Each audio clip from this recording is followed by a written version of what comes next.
Nah, ya baik Bapak Ibu, sambil menunggu rekan-rekan mahasiswa yang lain, kita coba mulai saja kegiatan kali ini. Assalamualaikum warahmatullahi wabarakatuh. Selamat sore bagi Bapak Ibu semuanya. Waalaikumsalam warahmatullahi wabarakatuh. Ya, apa kabarnya Bapak Ibu semuanya? Alhamdulillah baik. Baik Pak.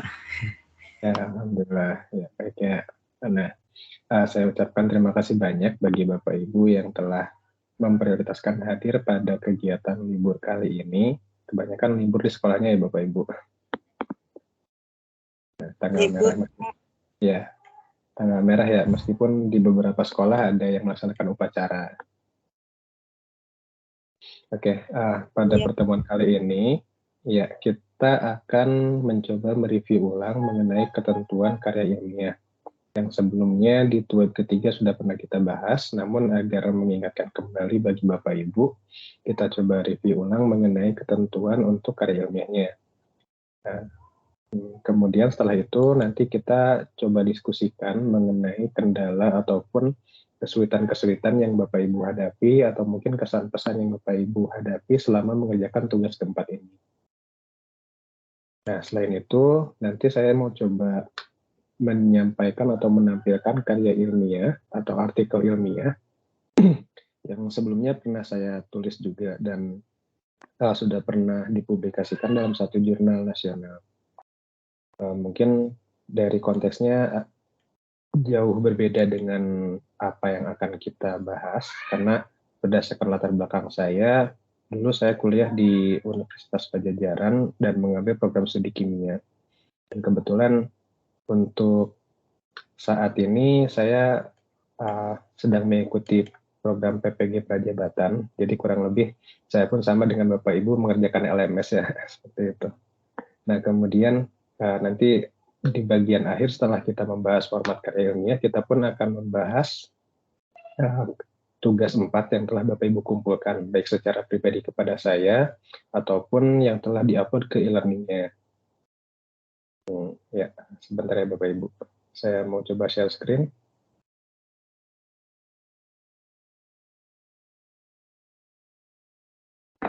Ya.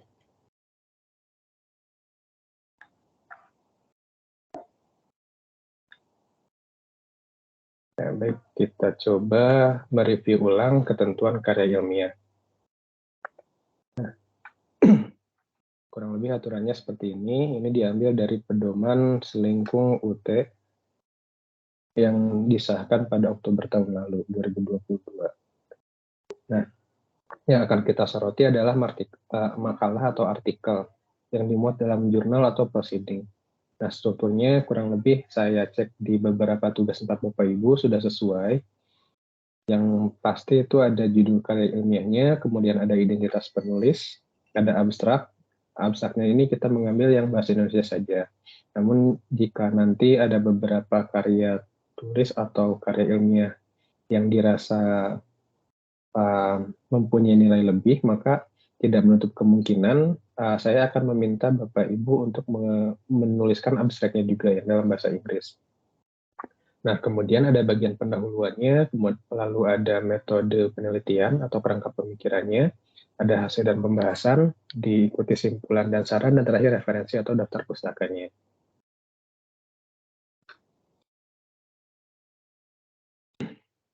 Nah, kemudian ini penjelasan mengenai kontennya. Pertama pada bagian judul artikel, ini sudah saya cek, kebanyakan dari Bapak Ibu sudah memenuhi kriterianya ya. Judulnya ini memberikan gambaran menyeluruh terhadap artikel yang Bapak Ibu tulis dan menonjolkan daya tariknya, nilai plusnya dari penelitian yang telah Bapak Ibu lakukan.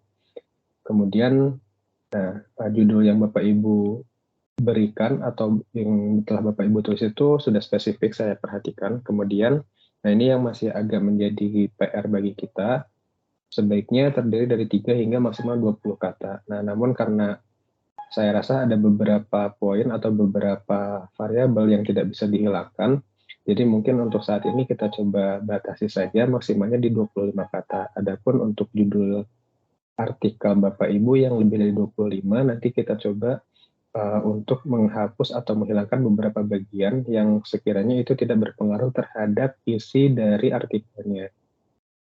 Nah, kemudian untuk penulisannya, kita buat huruf kapital itu hanya pada huruf pertama setiap kata, dan itu pun selain dari kata depan atau kata gabung. Nah, contohnya seperti ini ya, yang tidak menggunakan huruf kapital itu contohnya adalah dan atau pada, tentang, kemudian terhadap, dan yang lainnya. Nah, kemudian untuk posisinya kita buat center tebal, lalu ukurannya 12 dan fontnya Times New Roman. Contohnya seperti ini. Nah, lalu untuk identitas penulisnya, ini bisa Bapak Ibu tulis menyamping seperti yang ada di format atau template karya ilmiahnya, ataupun bisa Bapak Ibu tulis ke bawah untuk setiap baris. Penulis satu baris pertama, penulis keduanya baris kedua, penulis ketiganya baris ketiga, dan diikuti oleh email dari setiap penulis.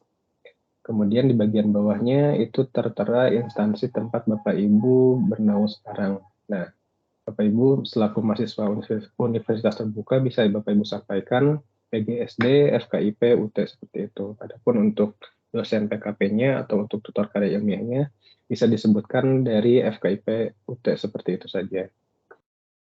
Nah, kemudian untuk abstrak atau asetnya, ini mohon saya mudah-mudahan Bapak Ibu tidak bosan ya, karena beberapa kali kita membahas ketentuan ini, namun saya rasa ini penting agar membuat kita yakin atau mematangkan pemahaman Bapak Ibu semua, juga saya dalam menulis karya ilmiah ini. Nah, kita coba lanjut untuk penulisan abstraknya. Ini kita susun 150 hingga 250 kata. Nah, ada beberapa alasan kenapa saya meminta Bapak Ibu untuk mengirimkan karya ilmiahnya atau tugas empatnya dalam bentuk Word. Salah satunya adalah untuk agar ketika saya mencoba mengoreksi, salah satunya bisa langsung saya cek jumlah katanya apakah sudah sesuai atau belum. Kemudian bisa saya beri komentar. Nah, adapun untuk Bapak Ibu yang mengumpulkan PDF itu tidak masalah juga, masih dapat saya konversi ke Word, kemudian bisa saya beri komentar di filenya. Nah, umumnya abstrak ini merupakan suatu deskripsi tentang topik atau tema yang Bapak Ibu angkat. Adapun di dalamnya itu dapat Ibu Bapak sampaikan mengenai deskripsi subjek kepenulisannya, kemudian metode yang Bapak Ibu gunakan, misalnya model pembelajarannya atau pendekatan pembelajarannya, atau mungkin model metode atau model pembelajarannya. Kemudian ada juga sebelum metode yang Bapak Ibu gunakan, bisa juga Bapak Ibu sampaikan mengenai identifikasi masalahnya. Lalu setelah itu, Bapak Ibu bisa menyampaikan metode, maksudnya metode penelitiannya atau prosedur pelaksanaannya, baik itu dalam hal pengumpulan data, deskripsi dari instrumen yang Bapak Ibu gunakan, kemudian sampelnya, mungkin dalam hal ini subjek penelitian, lalu tempat dan waktu penelitian juga dapat Bapak Ibu sampaikan, lalu teknik analisis yang Bapak Ibu gunakan. Dan selain itu, misalnya Bapak Ibu diminta untuk mencantumkan hasil atau temuan yang telah Bapak Ibu gunakan selama melakukan penelitian. Nah, kemudian di bagian akhir Bapak Ibu mencantumkan kesimpulan dan saran. Nah, tak lupa di bagian bawahnya setelah abstrak, itu ada kata kuncinya. Nah, kata kuncinya ini merupakan konsep pokok yang dibahas dalam artikel atau karya tulis yang Bapak Ibu kerjakan. Dan penulisannya dibuat alfabetis dari A hingga ke Z. Untuk totalnya itu ada 3-6 kata kunci. Nah, kata kuncinya ini bisa berupa kata ataupun suatu frase ya Bapak Ibu. Nah, ini contoh abstraknya. Nah, kurang lebih kita buat seperti ini. Hanya satu bagian, satu paragraf, tidak ada bagian yang menjorok atau tidak ada alineanya.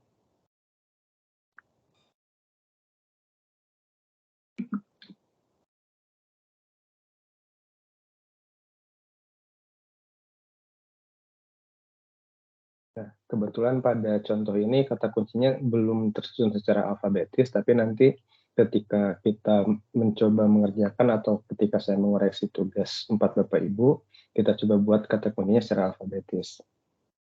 Nah, lalu ke bagian pendahuluan. Nah, pendahuluan ini kurang lebih isinya adalah penjelasan tentang masalah yang Bapak Ibu teliti. Misalnya mengenai minat belajar siswa atau mengenai hasil belajar siswa yang masih kurang mencapai kriteria ketuntasan minimalnya ataupun variabel-variabel lainnya. Kemudian dibubuhkan juga atau dicantumkan mengenai kajian pustaka yang mendukung permasalahan atau mungkin selain dari permasalahan mendukung terhadap alternatif penyelesaian yang Bapak Ibu gagas. Kemudian di bagian akhir dicantumkan juga tujuan penelitiannya. Nah, adapun untuk manfaat penelitian itu tidak perlu dicantumkan ya, meskipun hal tersebut masih terdapat dalam laporan PKP atau PTK-nya. Nah, setelah pendahuluan ada juga metode penelitian. Nah, bagian metode ini menjelaskan apa yang Bapak Ibu gunakan dalam penelitiannya, juga menjelaskan mengapa metode tersebut dipilih oleh Bapak Ibu. Dan juga pada bagian metode ini, Bapak Ibu dapat mencantumkan sumber informasinya. Misalnya, Bapak Ibu menggunakan metode jenis PTK atau PKP atau PTK ya, misalnya menggunakan PTK. Nah, dalam PTK itu terdapat beberapa tahapan, misalnya tahap prasiklus, siklus pertama, dan siklus kedua. Nah, metode tersebut misalnya Bapak Ibu temukan dalam modul PKP, maka sumbernya Bapak Ibu cantumkan juga untuk metode penelitian yang Bapak Ibu tulis. Kemudian di sana terdapat juga pengembangan instrumennya, prosedur pengumpulan data, hingga metode analisis datanya. Jadi pada bagian metode ini, Bapak Ibu diharapkan masih dapat mencantumkan referensi kutipannya. Nah, lalu pada bagian hasil dan pembahasan, di sini berisi pemaparan hasil penelitian yang sesuai dengan analisis yang Bapak Ibu lakukan. Dan di sini dapat Ibu Bapak dukung atau sajikan berupa tabel atau grafik untuk mendukung hasil atau temuan yang Bapak Ibu dapat. Nah, data yang disajikan dalam tabel atau grafik itu tidak perlu dinarasikan lagi. Namun misalnya Bapak Ibu ingin mempertegas perolehan yang Bapak Ibu dapat, Bapak Ibu bisa sampaikan simpulannya saja. Misalnya dalam satu tabel itu terdapat perbandingan antara hasil belajar yang diperoleh siswa mulai pada tahap prasiklus, siklus 1 hingga siklus kedua. Nah, tidak perlu disampaikan secara naratif semua siswa yang mendapat nilainya berapa, si A mendapat berapa, B mendapat berapa, tidak perlu sedetail itu. Namun Bapak Ibu bisa menyampaikan secara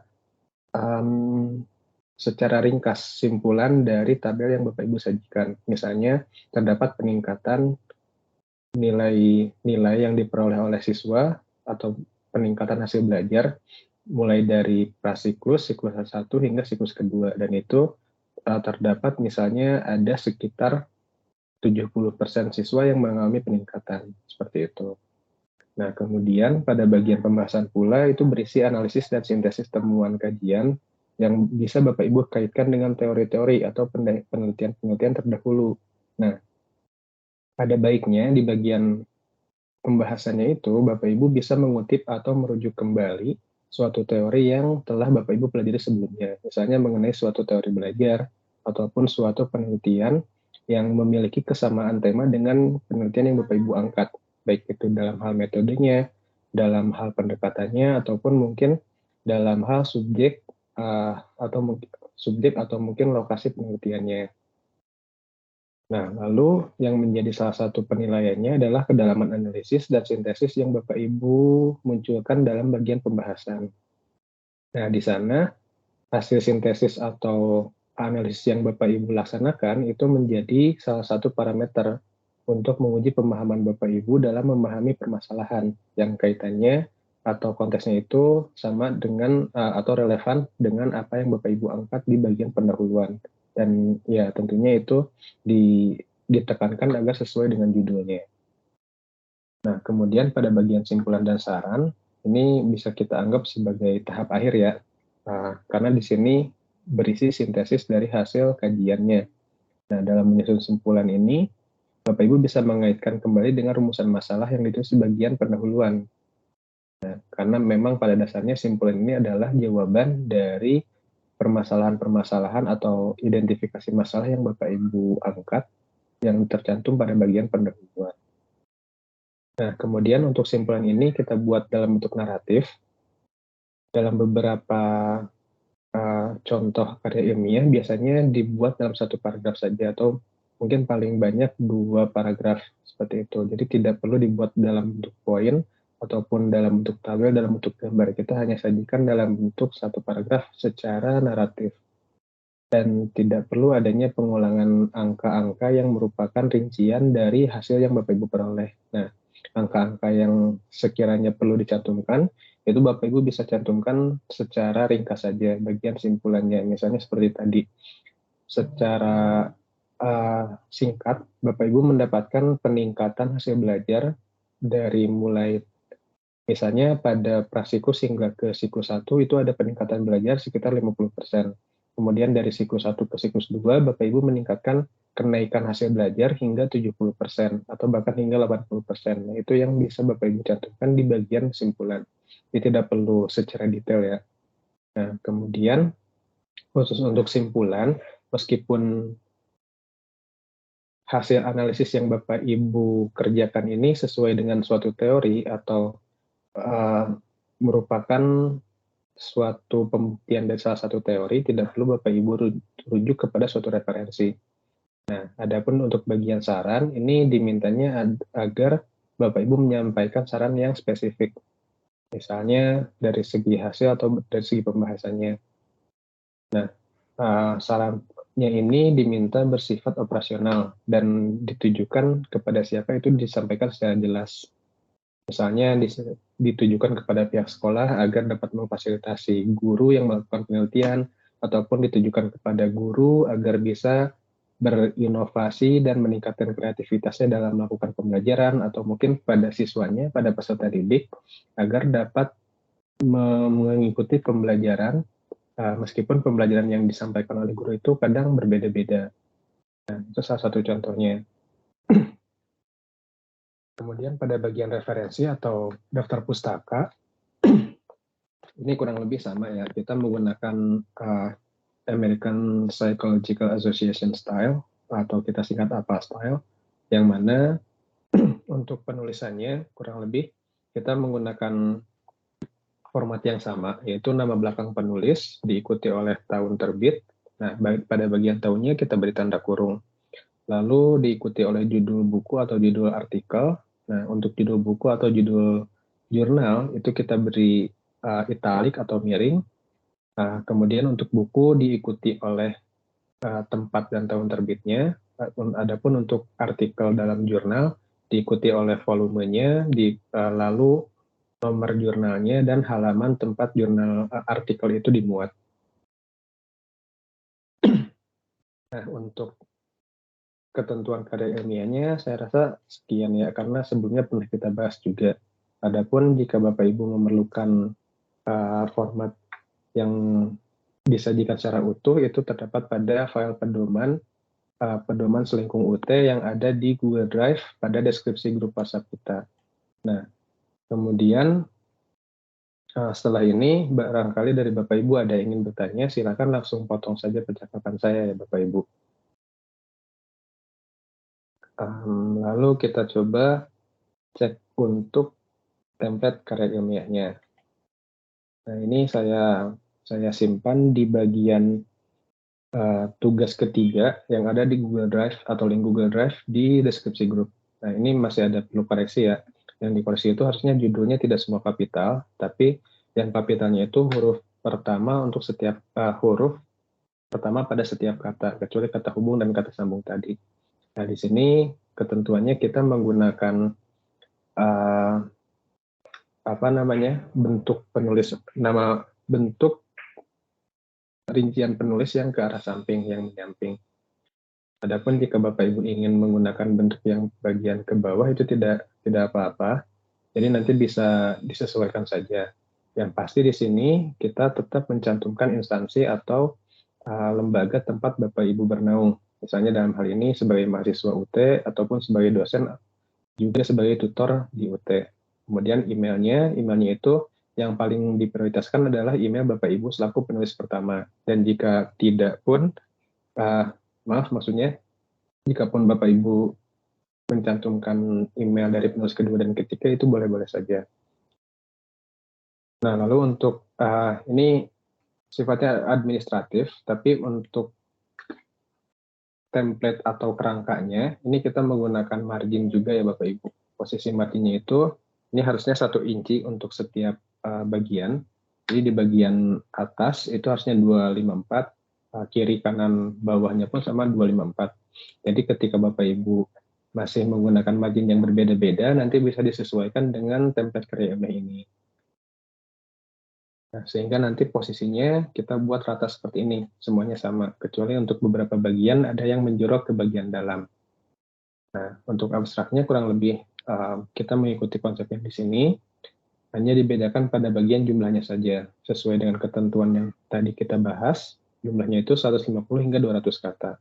Kemudian kata kuncinya ini kita buat alfabetis saja, tidak perlu mengikuti konsep utama, kemudian tidak perlu mengikuti prioritas yang lebih ingin ditonjolkan dalam penelitian atau artikel yang Bapak Ibu tulis. Karena nanti di contoh artikel yang pernah saya publish bersama tim saya, itu tidak alfabetis. Karena yang ditonjolkannya itu adalah sifat kebaruannya.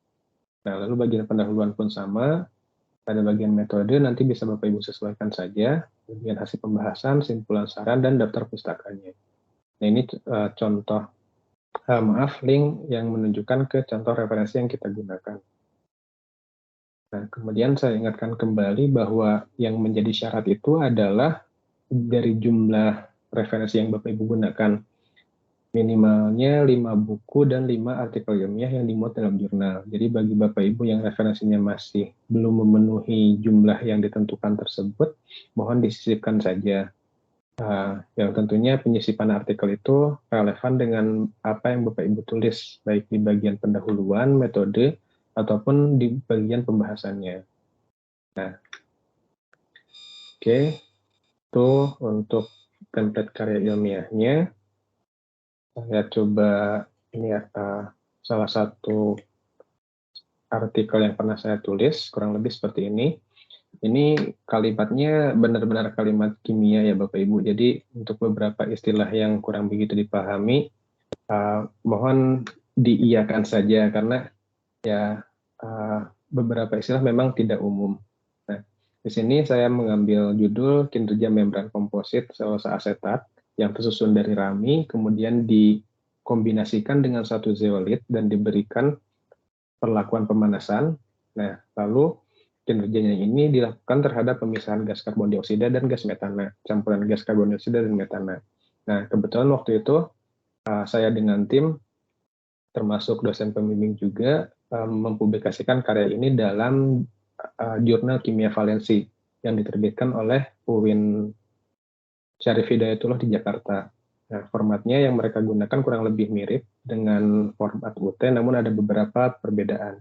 Contohnya, nah untuk ini nama penulisnya kurang lebih sama ya, dimulai dari nama pertama, kedua, ketiga, dan seterusnya. Nah, kemudian ada instansi tempat penulis ini bernaung, lalu email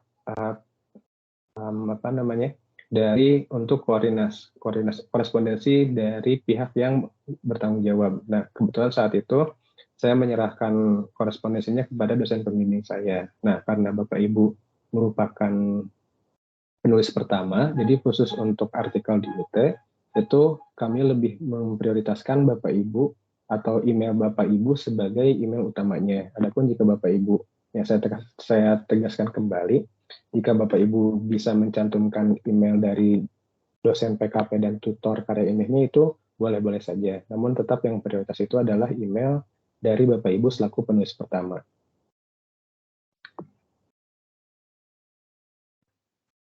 Nah, untuk abstraknya, ini saya beri highlight dulu ya Bapak Ibu. Nah, ini kurang lebih di bagian, nah, 2 kalimat pertama ini saya cantumkan sebagai pendahuluan. Pendahuluan mengenai tema yang akan saya angkat. Nah, lalu di kalimat berikutnya, ini adalah masalah yang muncul. masalah yang muncul, kemudian diikuti oleh beberapa alternatif penyelesaiannya. Nah, lalu kalimat berikutnya, ini saya sampaikan tujuannya. Tujuan dari penelitian yang telah saya lakukan. Nah, dalam hal ini, tujuan dari penulisan artikelnya. Nah, lalu diikuti oleh prosesnya. Ini kurang lebih proses yang digunakan atau metode yang digunakannya. Nah, jika Bapak Ibu menggunakan format laporan dari PTK dan PKP, maka Bapak Ibu bisa sampaikan metodenya di sini. Misalnya, melaksanakan penelitian tindakan kelas yang meliputi prasiklus, siklus 1 dan siklus 2. Dan ketiga siklus tersebut dilaksanakan selama berapa lama, misalnya seperti itu. Ini metode. Nah, lalu setelah metode ini ada bagian hasilnya. Nah, karena saat itu saya membuatnya secara ringkas, maka bagian hasilnya ini sekaligus simpulan. Nah, lalu kalau kita cek, ini jumlahnya ada sekitar 141. Memang tidak sesuai dengan ketentuan yang di UT ya, yang meminta 150 sampai 250. Nah, kemudian untuk kata kuncinya, nah ini tidak dalam keadaan alfabetis, karena saat itu kami ingin menonjolkan bahan utamanya dari rami, dari tanaman atau tumbuhan rami. Kemudian pembuatan membrannya, lalu jenis modifikasinya, hingga terakhir aplikasinya. Nah, untuk kata kunci pada artikel Bapak Ibu kita buat secara alfabetis saja, meskipun itu bukan dalam bentuk prioritas ya. Nah, kemudian pada bagian pendahuluannya, ini kurang lebih sama dengan abstrak tadi. Ada bagian pendahuluan, di sini saya membahas mengenai apa itu rami, kemudian seratnya seperti apa. Nah, untuk Bapak Ibu yang sebelumnya pernah mengirimkan artikel atau tugas sempatnya secara pribadi di WhatsApp saya sempat memberikan masukan agar setiap paragraf itu minimalnya ada referensi ya Bapak Ibu. Karena yang saya terima pun seperti itu. Bahkan yang saya dapatkan dulu itu baiknya setiap kalimat ada referensinya atau sumber datanya dari mana saya mengutip data tersebut. Memang untuk penelitian saintifik seperti ini yang pernah saya laksanakan itu memerlukan data ilmiah. Nah, data ilmiahnya ini termuat dalam beberapa referensi atau dalam beberapa literatur, misalnya dalam buku ataupun dalam penelitian pendahulu. Nah, adapun untuk jenis ranah keilmuan yang kita ambil sekarang, yaitu di pendidikan, khususnya pendidikan sekolah dasar, tidak selalu data-datanya itu dalam bentuk data kuantitatif, bisa juga dalam bentuk kualitatif atau dalam bentuk suatu teori atau misalnya suatu konsep. Nah, makanya saya tidak terlalu ketat meminta setiap kalimat dicantumkan referensinya, tapi minimalnya dalam satu paragraf tersebut, Bapak Ibu bisa mencantumkan referensinya. Karena sejatinya apa yang Bapak Ibu nyatakan di sana, meskipun itu muncul dari ide Bapak Ibu sendiri, nah, saya rasa ide tersebut tidak akan muncul tanpa adanya inspirasi dari luar. Nah, minimalnya inspirasi tersebut yang Bapak Ibu cantumkan sebagai sumber referensinya. Nah, kemudian, nah itu tadi ya, ini salah satu contoh ketika, ini coba saya blok. Nah, ini saya menyampaikan bahwa tingginya kandungan selulosa menyebabkan rami digunakan sebagai sumber penghasil selulosa. Lalu selulosa dari rami memiliki beberapa kegunaan, di antaranya mudah diisolasi dengan biaya yang rendah dan memiliki sifat mekanik yang baik untuk agen penguat dalam komposit polimer. Nah, dua pernyataan ini,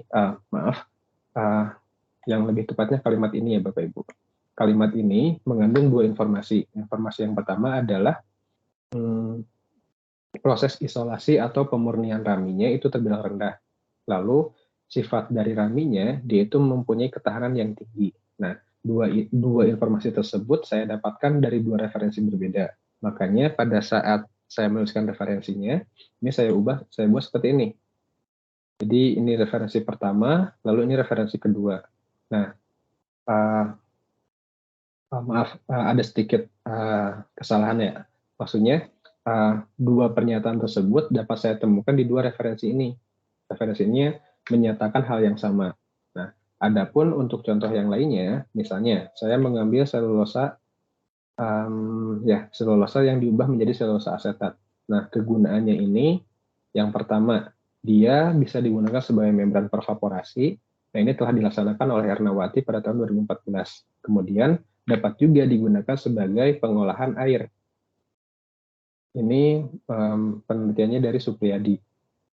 Selain itu, digunakan untuk fermentasi gas. Dan ini dicantumkan oleh Sneijder pada tahun 2014. Jadi ketika Bapak Ibu misalnya menganalisis mengapa siswa atau peserta didik mempunyai minat belajar yang rendah, nah pasti kan ada beberapa penyebabnya ya. Misalnya penyebab yang pertama itu karena kurangnya motivasi. Nah misalnya kurang motivasi ini Bapak Ibu temukan di referensi A. Kemudian penyebab yang keduanya Bapak Ibu temukan bahwa lingkungan belajarnya pun berpengaruh. Nah, yang menyebutkan atau menyatakan lingkungan belajar ini terdapat dalam referensi B, misalnya dalam buku, yang A tadi itu dalam jurnal. Dan yang ketiga misalnya peranan atau dukungan orang tua. Nah, ini terdapat dalam referensi C. Nah, maka Bapak Ibu bisa menuliskan seperti itu juga. Jadi untuk narasinya, bisa Bapak Ibu tuliskan seperti ini ya. Minat belajar siswa yang rendah disebabkan oleh beberapa faktor, di antaranya kedua,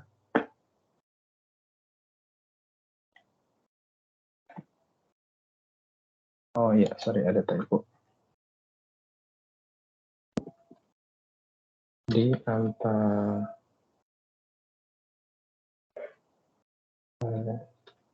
ya.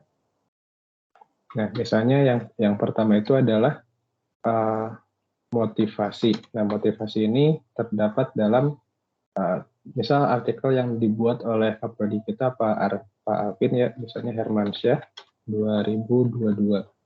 Nah, lalu selain dari motivasi, katakanlah adanya lingkungan belajar. Nah, lingkungan belajar ini misalnya terdapat dalam satu artikel yang saya publish, misalnya Hadinata 2021. Nah, lalu yang terakhir, dukungan orang tua. Nah, ini dari satu artikel yang dibuat oleh misalnya Pak Maksum 2008. Nah, Bapak Ibu bisa cantumkan referensinya seperti ini. Nah, namun untuk mempermudah, menyederhanakan penulisannya, Bapak Ibu bisa muat dalam satu paragraf, kemudian di akhir paragraf itu bisa cantumkan satu referensi saja. Karena kan yang dimintanya itu minimalnya 5 buku dan 5 artikel yang dimuat dalam jurnal. Ini hanya contoh saja ya Bapak Ibu, tidak perlu sama persis teknik penulisannya, tidak perlu sama persis dengan yang saya lakukan. Nah, kemudian untuk metode penelitiannya, nah ini khusus dalam metode kita bisa buat subjudul. Nah, misalnya karena penelitian yang saya lakukan ini adalah penelitian eksperimental, maka ada alat dan bahan yang digunakan. Untuk penelitian yang Bapak Ibu lakukan, di sana kan terdapat subjek penelitiannya, kemudian ada waktu pelaksanaannya, ada tempat pelaksanaan, kemudian ada metode yang Bapak Ibu gunakan. Nah, itu bisa Bapak Ibu buat dalam subjudulnya masing-masing. Nah, lalu misalnya pada alat dan bahannya, ini saya mencantumkan rangkaian alat. Nah, rangkaian alatnya ini saya mengutip dari satu referensi. Maka di bagian keterangan ini saya cantumkan juga referensinya. Ini saya ambil dari mana? Rangkaian alatnya ini saya ambil dari misalnya dari Tutup et al. Pada tahun 2018. Nah, kemudian ini metode-metodenya. Yang pertama asetilasi, kemudian metode yang kedua itu penentuan derajat asetilasinya. Nah, ini harusnya bisa Bapak Ibu berikan seperti ini ya. Ini misalnya satu, nanti ini didapat dari referensi mana. Atau di sini saya menggunakannya secara langsung dari deskripsinya. Derajat asetilasi ini dihitung berdasarkan persamaan ini yang termuat dalam Vilho et al. Pada tahun 2008, seperti itu. Nah, kemudian metode lainnya adalah pembuatan membrannya. Nah, di sini misalnya saya menggunakan pembuatan yang dikutip dari referensi lain. Nah, misalnya dalam pembuatan membrannya, itu di bagian akhir, satu paragraf ini saya dapatkan metodenya dari Ernawati. Kemudian ada modifikasi yang saya lakukan, modifikasinya saya gunakan pemanasan. Nah, pemanasannya ini telah dilaksanakan oleh Supriyadi. Nah, jadi ketika Bapak Ibu mengutip metodenya atau mencantumkan metodenya, tentunya metode yang Bapak Ibu gunakan bukan hasil dari pemikiran Bapak Ibu secara pribadi. Saya rasa sebagian besar dan kemungkinan besar itu adalah metode yang Bapak Ibu gunakan, yang telah Bapak Ibu temukan dari referensi. Makanya metodenya ini ada baiknya Bapak Ibu buat buat kutipannya juga, diambil dari mana, seperti itu. Meskipun memang dalam praktiknya Bapak Ibu bisa berimprovisasi ya, menyesuaikan dengan keadaan, menyesuaikan dengan kondisi di lapangan. Ada beberapa hal yang bisa Bapak Ibu dapatkan atau Bapak Ibu laksanakan secara inisiatif sendiri. Nah, namun tetap untuk pola utamanya itu pasti Bapak Ibu mengambil metode yang terdapat atau yang termuat dalam suatu referensi. Nah, ini masih metode. Nah, kemudian pada bagian hasil dan pembahasan, nah ini selaras atau sejalan dengan metode yang kita gunakan. Nah, kebetulan dalam hal ini saya memuat karakter dari bahan yang saya gunakan. Jadi di sini ada gambar karakternya, kemudian pada proses pembuatannya itu saya bahas juga. Nah, ini contoh foto dari bahan yang saya gunakan, namun fotonya itu dalam keadaan istilahnya mikroskopis lah, menggunakan mikroskop elektron. Nah, ya kurang lebih untuk pembesarannya ya seperti itulah Bapak Ibu, mohon maaf. Kemudian ini saya membahas penampang melintangnya, lalu di sini ada beberapa kandungannya. Nah, ini saya buat data grafik disertakan dengan tabelnya. Ini hasil analisis. Ada juga tabel seperti ini. Nah, jadi untuk data-data yang Bapak Ibu cantumkan, baik itu berupa gambar, tabel, atau mungkin grafik, itu bisa Bapak Ibu rujuk. Misalnya seperti yang saya cantumkan di sini.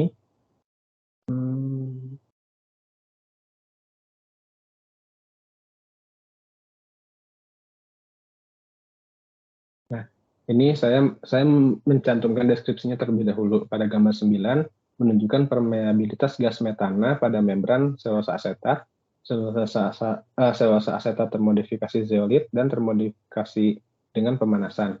Nah, meskipun gambarnya belum ada, tapi karena pada deskripsinya setelah kita rujuk, itu sebetulnya tidak masalah. Jadi nanti setelah membaca narasinya seperti ini, baru kita bisa melihat grafiknya atau gambarnya seperti ini.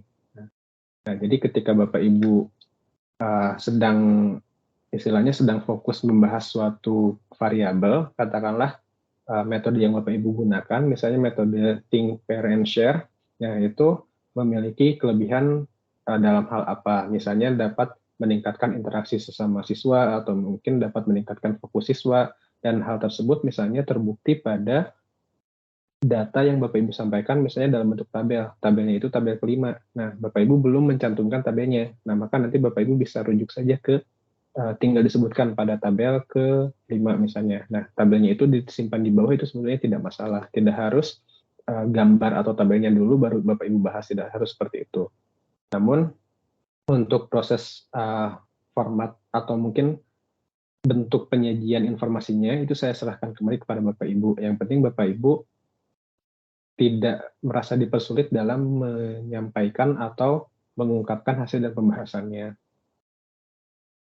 Nah, kemudian di bagian simpulannya, ini karena data yang saya analisis atau yang saya sintesis itu terbilang singkat, maka saya cantumkan dalam 2 kalimat saja. Nah, jika Bapak Ibu mempunyai temuan yang beragam dan itu harus disampaikan dalam simpulan, maka yaitu tadi kita coba maksimalkan dalam 2 paragraf saja, meskipun memang variabelnya cukup banyak ya.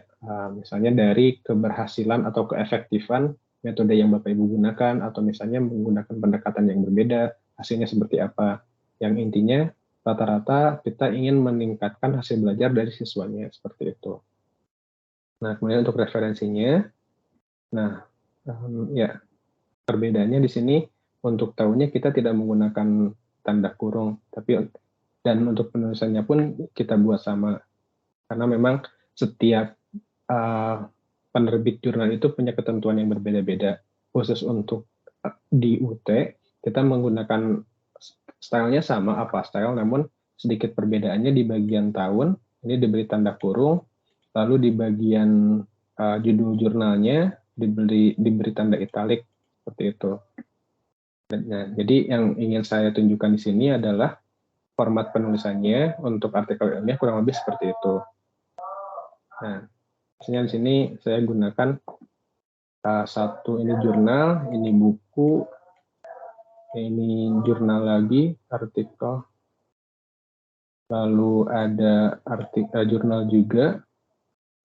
Ya kebanyakan memang dimintanya itu adalah dari jurnal ya, Bapak Ibu. Nah, namun untuk penelitian yang sifatnya kependidikan seperti Bapak Ibu itu masih relevan dengan sejumlah teori atau konsep yang termuat dalam buku. Makanya lebih ditekankan lagi agar seimbang antara referensi jurnal atau artikel ilmiah yang dipakai dengan buku yang bisa Bapak Ibu rujuk. Seperti itu. Nah, barangkali dari Bapak Ibu ada yang ingin ditanyakan, ya saya persilahkan. Sebelum kita masuk membahas mengenai contoh tugas 4 yang telah Bapak Ibu kerjakan.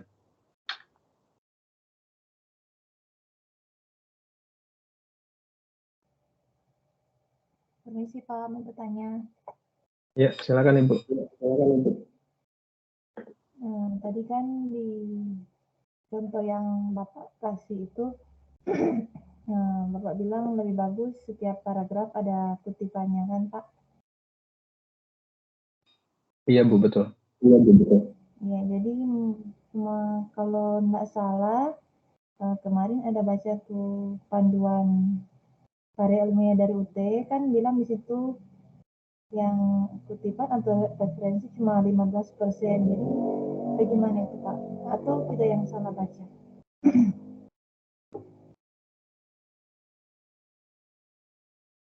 Ya Bu, baik. Saya coba menanggapi. Jadi untuk maksimal 15% tersebut lebih ke arah teori-teori atau misalnya penelitian pendukung yang Bapak Ibu kutip. Nah, dalam hal ini bukan berarti dalam satu paragraf itu Bapak Ibu mengutip secara secara menyeluruh dari kutipan tersebut. Ambillah Bapak Ibu contohnya mengutip satu pernyataan yang terdapat dalam buku. Nah, pernyataan tersebut bukan berarti Bapak Ibu kutip semuanya secara satu paragraf penuh. Nah, maksud saya setiap paragraf itu ada referensinya, misalkan dalam satu paragraf itu kan ketika misal kita mempelajari ada satu materi dalam bahasa Indonesia mengenai pokok pikiran dan yang lain-lainnya seperti itu kan. Nah, misalnya pokok pikirannya itu Bapak Ibu ambil dari satu referensi. Nah, sedangkan kalimat penunjang yang lainnya, kalimat pendukung-pendukungnya itu bisa Bapak Ibu kembangkan secara mandiri berdasarkan pengalaman atau pengetahuan yang Bapak Ibu miliki. Nah, yang pasti pokok pikirannya itu termuat dalam referensi yang Bapak Ibu kutip. Seperti itu, Ibu. Oh iya, terima kasih Pak. Jadi mau tanya lagi yang margin dia bagaimana kan tadi Pak? Enggak terlalu udah dengar. Ya Bu, untuk marginnya di pedoman itu tertera bahwa untuk artikel ilmiah kita menggunakannya semua sudut atau semua posisinya itu memakai margin 1 inci atau 2,54 cm. Jadi nanti untuk artikel atau tugas 4 Bapak Ibu yang masih menggunakan margin sesuai dengan format awal dari Microsoft Word-nya itu bisa diubah mengikuti format margin yang ditentukan oleh UT-nya, seperti itu Ibu. Ataupun jika Ibu bisa mengunduh template karya ilmiahnya itu bisa langsung kontennya atau isinya bisa langsung dipindahkan ke karya ilmiahnya atau di-copy ke template karya ilmiahnya.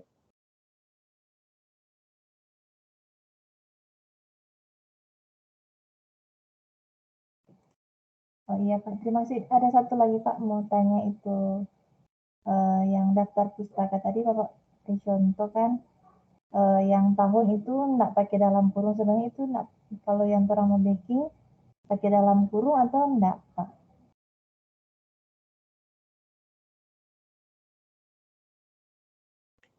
Ini Bu, kita coba cek di referensinya ya.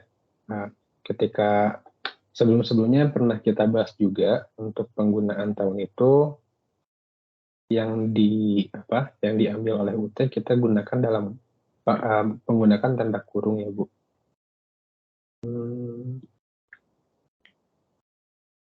Ini contohnya, contoh referensi misal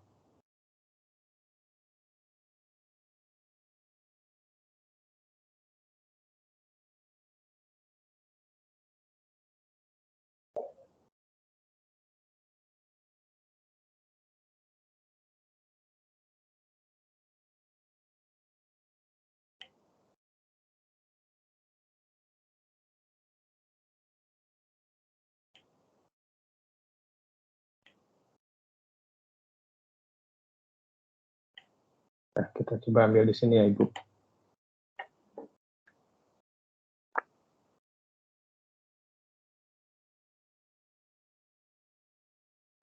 Ini buku pedomannya bisa Bapak Ibu download juga ya.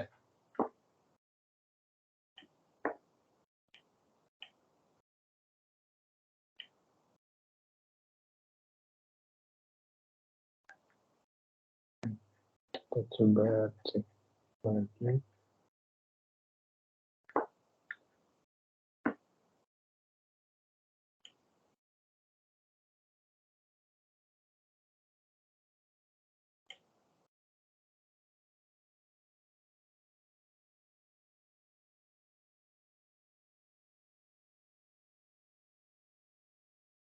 Nah ini ya, penulisan referensi dalam daftar pustaka, halaman 45. Kita coba cek.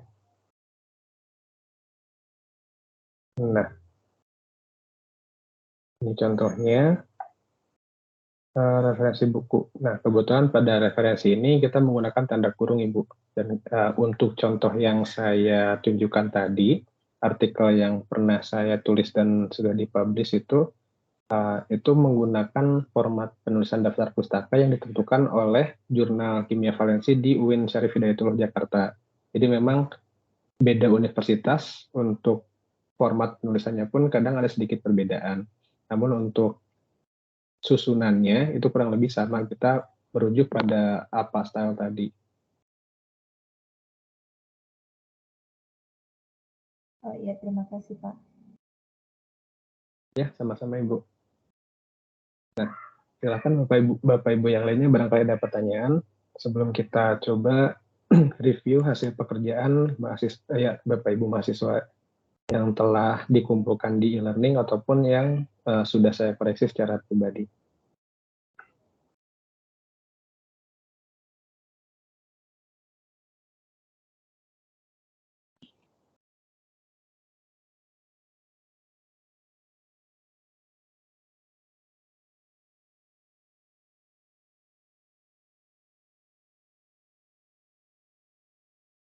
Ya, jika tidak ada, ya silakan Ibu.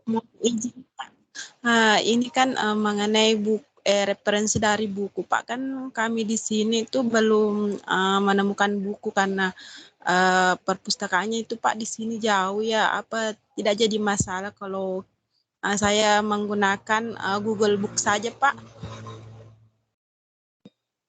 Boleh Bu. Buku di sini bukan berarti buku yang telah dicetak ya Ibu. Yang penting formatnya bentuk buku, baik itu dalam e-book ataupun ya Google Book yang Ibu gunakan tadi.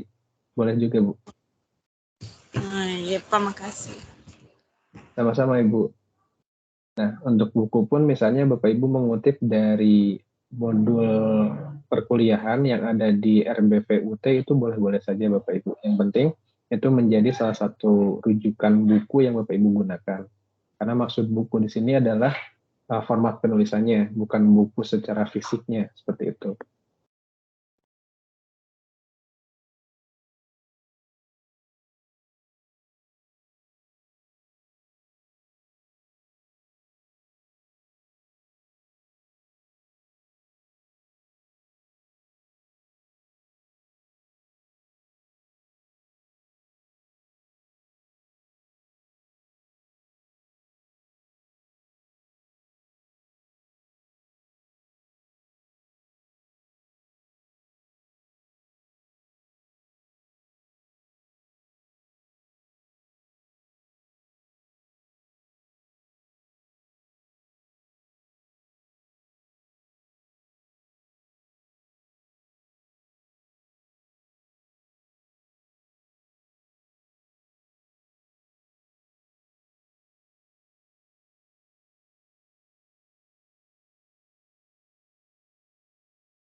Ya, ini salah satu contoh tugas yang telah dikumpulkan Ibu Dewa. Nah, oh ya, saya tegaskan kembali. Sebelumnya kan saya meminta Bapak Ibu sebelum mengumpulkan ke e-learningnya bisa dikirimkan ke saya secara japri ya Bapak Ibu. Nah itu untuk memastikan bahwa judul, abstrak, dan kata kuncinya sudah sesuai dengan ketentuan UT. Karena sebelum Bapak Ibu bisa mengupload tugas 4, Bapak Ibu diminta untuk mengisi judul, abstrak, dan kata kunci. Kita coba cek ya. Contohnya,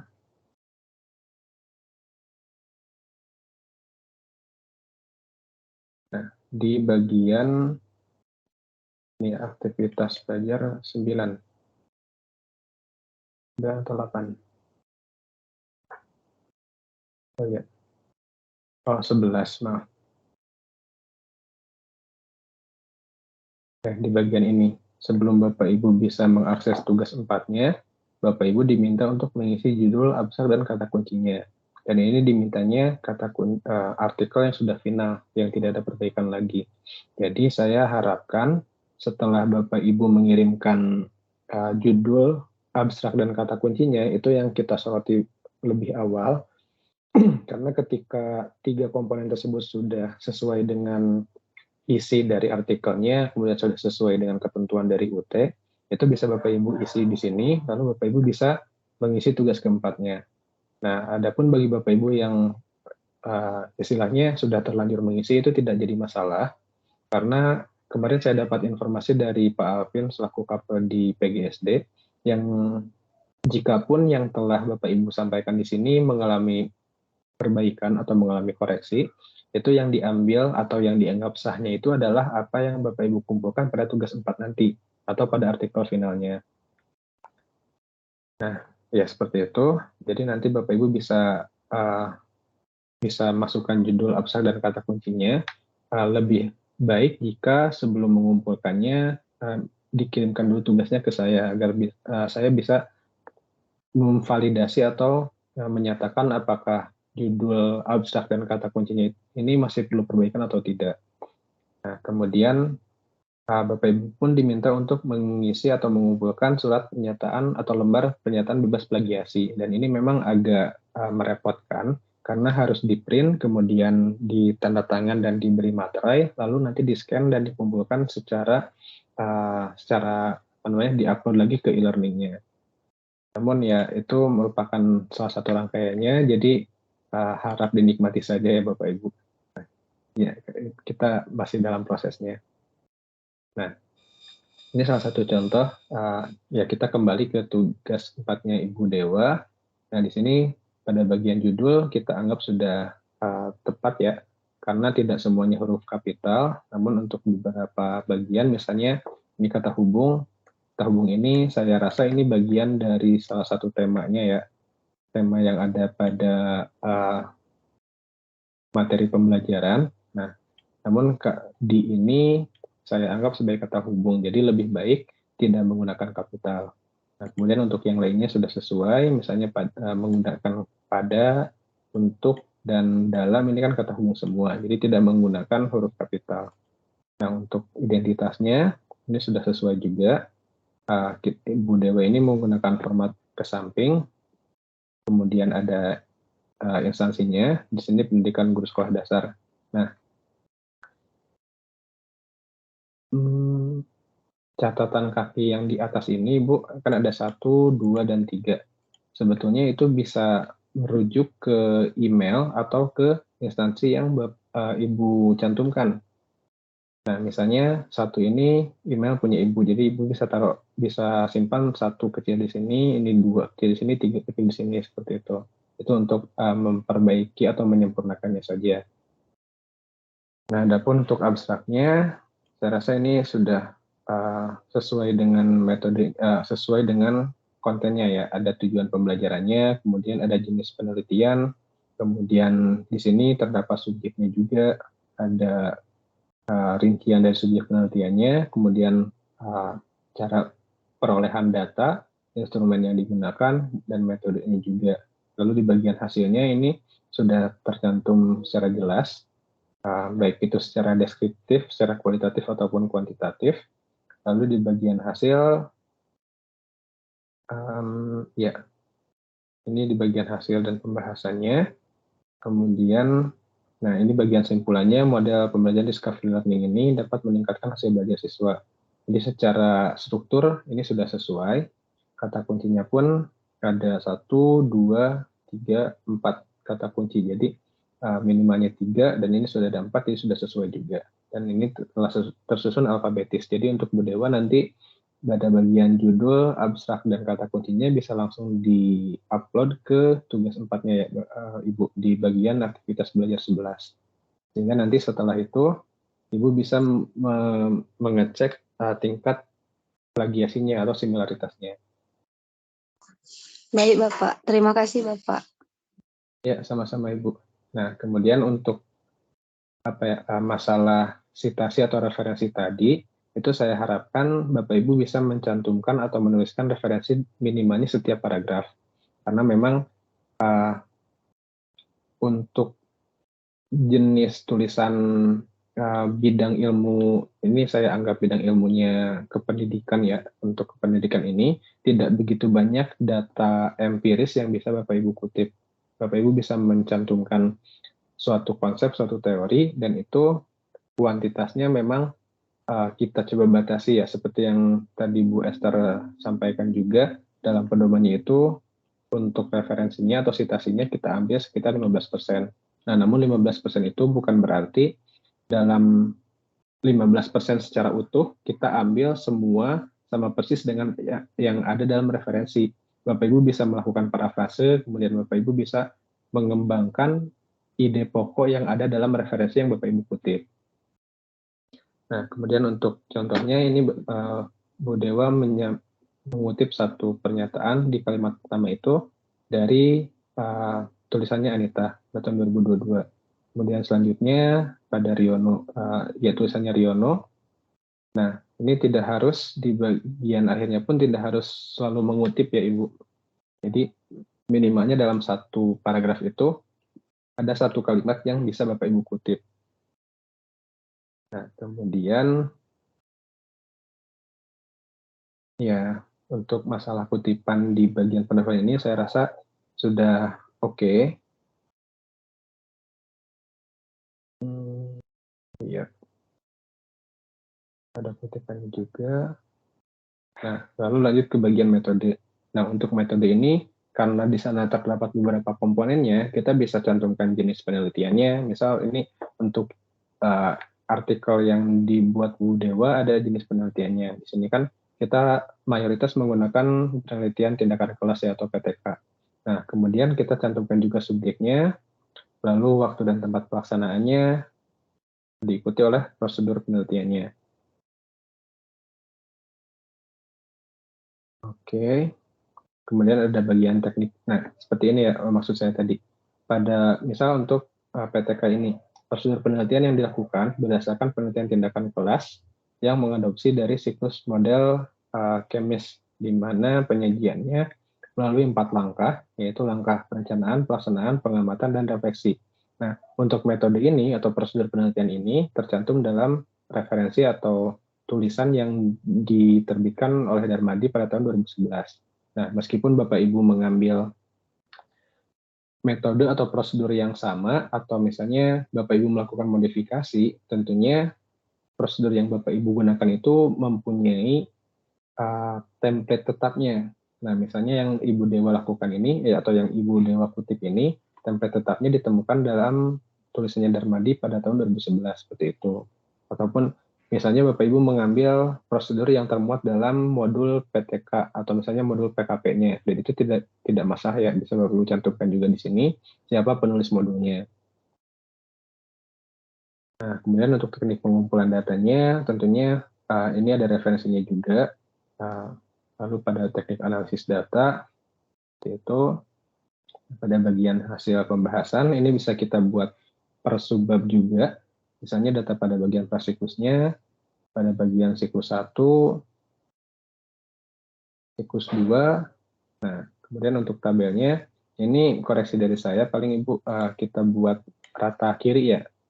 ketika ya, rata kiri untuk judul tabel.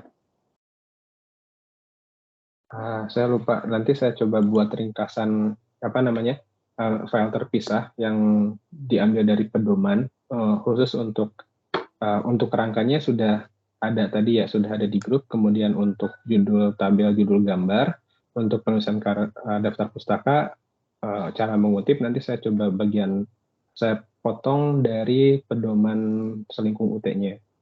Dan nanti bisa Bapak Ibu gunakan sebagai rujukan dalam memperbaiki atau menyempurnakan karya ilmiahnya.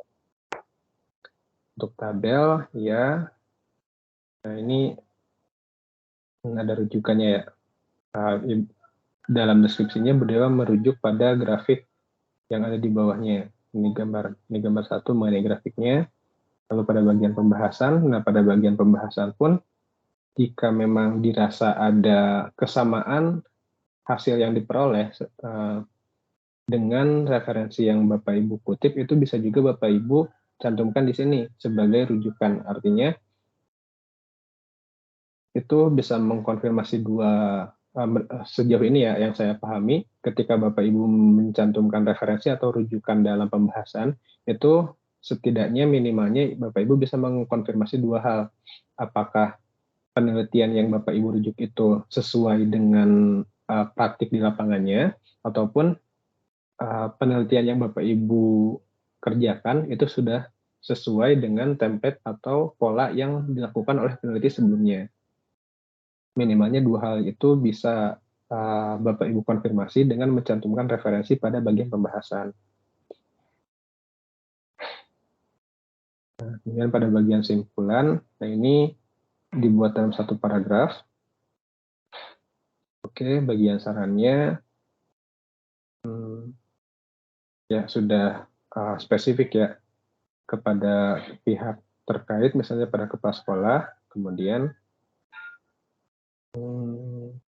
ya untuk peneliti lain yang memiliki minat yang sama atau tema yang sama dengan yang Budewa angkat ini. Nah, untuk daftar pustaka kurang lebih kita gunakan format seperti ini.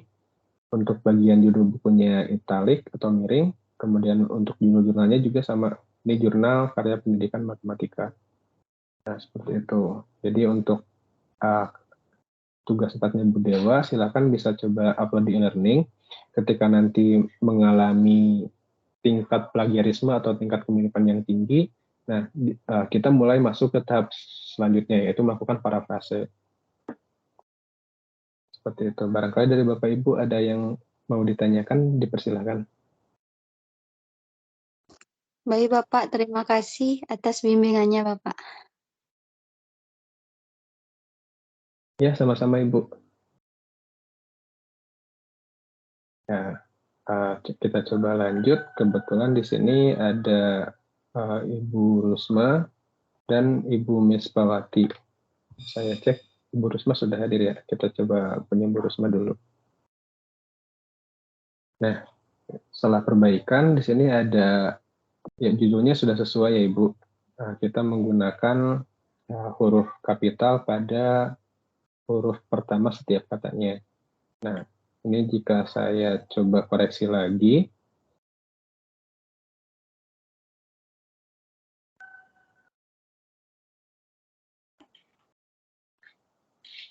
Nah, ini pada ini kan kata hubung ya.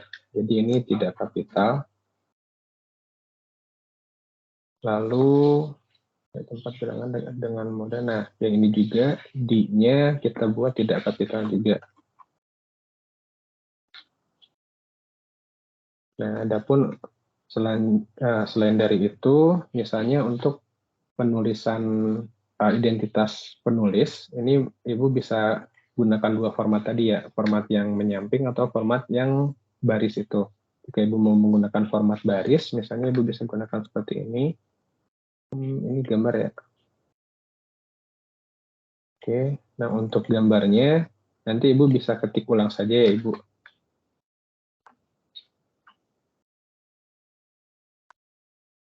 gmail.com, misalnya seperti ini.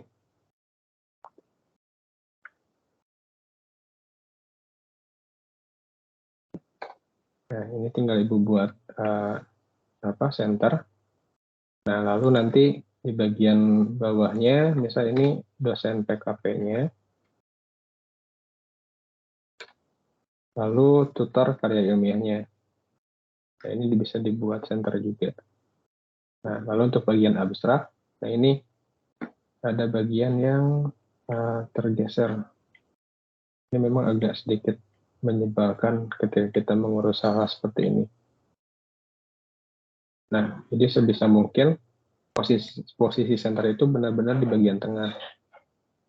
Nah, kemudian untuk abstraknya, ini bisa kita coba cek langsung. Ada 198 kata ya. Ini bagian pendahuluannya.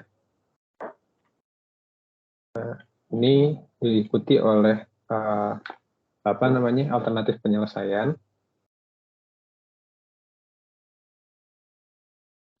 Lalu ada tujuannya, ada metodenya. Nah, di sini dicantumkan juga subjek penelitian dan juga bagian hasil penelitian. Nah, ada juga bagian simpulannya. Oke, sip, sudah sesuai dengan strukturnya.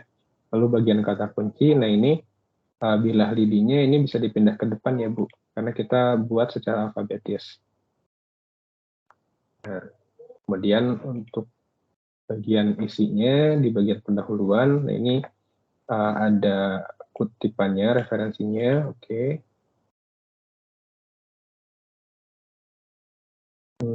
Ya, untuk paragraf yang lainnya bisa disesuaikan saja ya Ibu. Kira-kira referensi mana yang sesuai atau yang menunjang apa yang Ibu kutip di sana, yang Ibu sampaikan di sana. Misalnya seperti ini. Menurut Raka Joni, Kardia Warman, dan Hadi Subroto dalam Wardani 2008. Nah ini untuk ketiga nama ini tidak perlu nama lengkap, tapi bisa Ibu tiga penulis seingat saya kita buat nama penulis pertama, misalnya kita buat jadi Joni dan kawan-kawan dalam Wardani 2008. Nah, nanti saya coba buka lagi, tapi seingat saya jika penulisnya ada 3, kita bisa menuliskan dan kawan-kawan, kecuali untuk dua penulis itu baru kita tulis dua-duanya, tapi itu pun nama belakangnya saja. Oke, nah ini ada yang Ibu rujuk juga ya, yang Ibu kutip tujuan PTK-nya untuk apa. Nah, untuk rumusan masalah ini tidak perlu lagi ya Ibu, karena ini bisa Ibu cantumkan dalam bagian pendahuluan, tapi saran saya itu sebelum Ibu membahas mengenai PTK-nya. Jadi masalahnya apa, kemudian Ibu selesaikan dengan metode PTK misal. Nah, PTK itu tadi kan ada definisinya dari Joni dan kawan-kawan ini. Nah, kemudian untuk manfaatnya pun ini tidak perlu, karena dalam panduannya manfaat ini tidak dimasukkan ke dalam struktur pada bagian pendahuluannya. Nah, kemudian untuk ini kerangka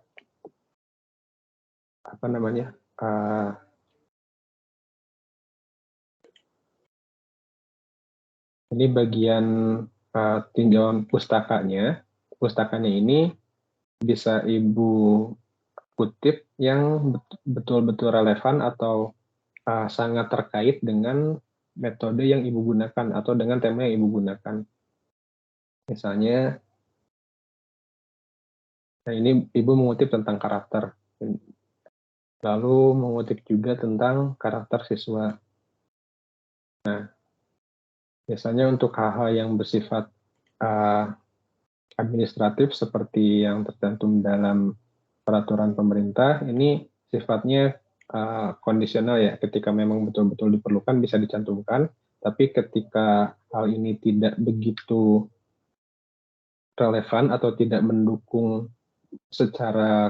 tidak mendukung atau tidak berdampak kuat terhadap tema yang Ibu gunakan atau tema yang Ibu pilih, tidak perlu dicantumkan juga, tidak masalah.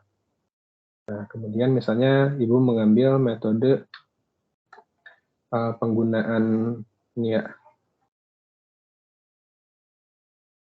metode metode STAD-nya ini. STAD. Nah, itu Ibu bisa cantumkan juga metode STAD-nya. Karena itu saya rasa itu adalah poin penting yang ingin Ibu angkat sebagai inovasi yang Ibu laksanakan dalam penelitian ini. Nah, misalnya Ibu mencantumkan definisi dari belajar itu tidak masalah juga, tapi menurut saya itu masih sifatnya dasar.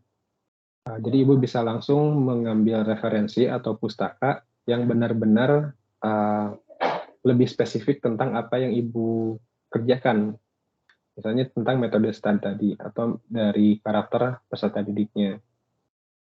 Nah, misalnya Ibu mencantumkan tentang lambang bilangan. Lambang bilangan ini kan sangat relevan dengan tema atau materi yang Ibu sampaikan kepada peserta didiknya.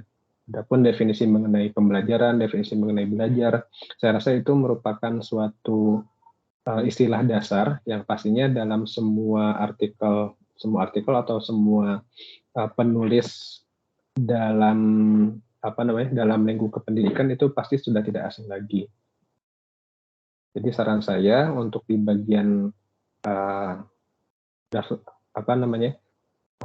kajian pustakanya itu hanya cantumkan yang betul-betul relevan, yang betul-betul ingin Ibu angkat keunikannya di sebelah mana, kebaruannya di sebelah mana. Seperti itu. Jadi untuk kontennya pun tidak terlalu banyak. Nah, adapun untuk metodenya, ini saya cek sudah ada subjeknya, kemudian waktu dan tempatnya, lalu ada pihak-pihak yang terkait.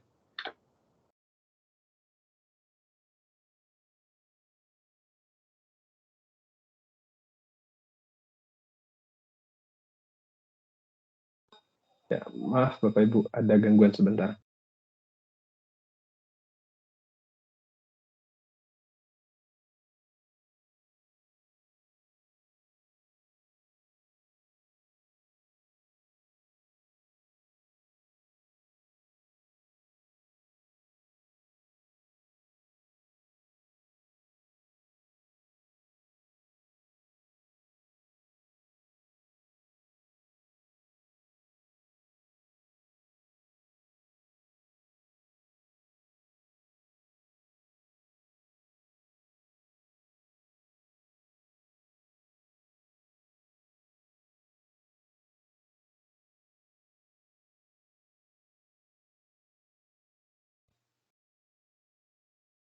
Ya, Bapak Ibu, mohon maaf. Kita coba lanjutkan kembali untuk metodenya. Tadi sudah cukup detail ya, ada bagian subjeknya, ada waktu dan tempat, kemudian ada desain prosedurnya atau misalnya prosedur pelaksanaannya. Nah, untuk gambar seperti ini, baiknya, ini sudah ada referensinya. Nah, paling nanti perbaikannya di bagian judulnya saja, Ibu. Oke, untuk referensinya sudah ada. Pada bagian siklus-siklusnya, ini saya rasa polanya sama ya. Kebanyakan Bapak Ibu yang lain pun menggunakan prosedur yang sama. Pada bagian analisis data, oke. Nah, ini PR juga, nanti bisa kita ubah menggunakan equation. Pada bagian hasil dan pembahasan, ya, ini sudah sesuai dengan prosedur yang Ibu gunakan. Nah, untuk judul tabelnya nanti bisa diperbaiki lagi ya, Ibu. Kemudian ini rincian mengenai kegiatannya, tabelnya pun nanti bisa diperbaiki lagi, disesuaikan.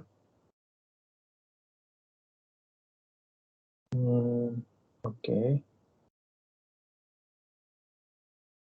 Nah, bagian simpulannya ini sudah dibuat ringkas, satu paragraf.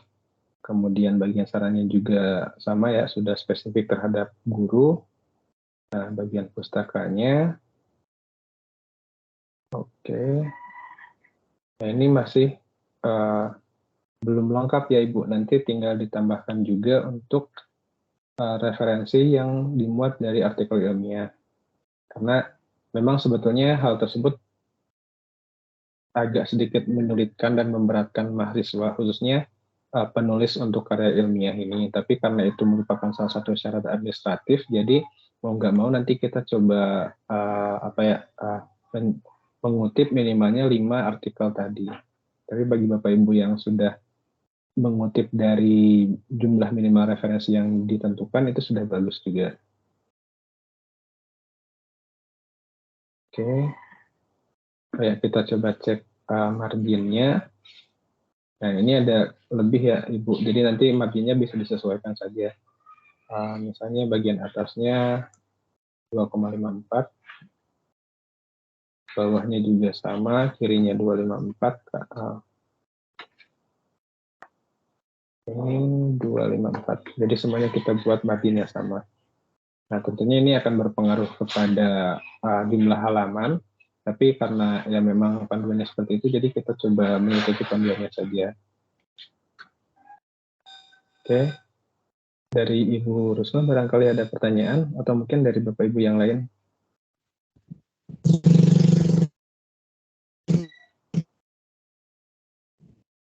Nah, kalau untuk karya ilmiah Pak, maksimal halamannya berapa? Oh iya, saya lupa menyampaikan Bu, untuk karya ilmiah itu biasanya 20 halaman sudah termasuk daftar pustaka. Jadi nanti untuk isi karya ilmiah ini, nanti kita coba kurangi beberapa bagian yang kurang begitu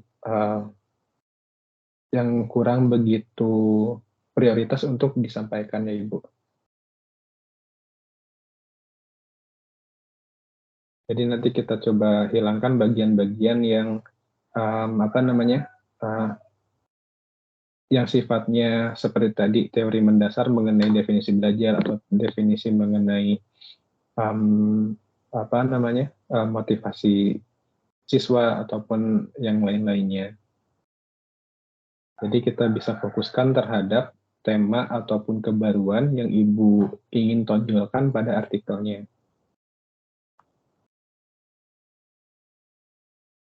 Ya, seperti itu Ibu.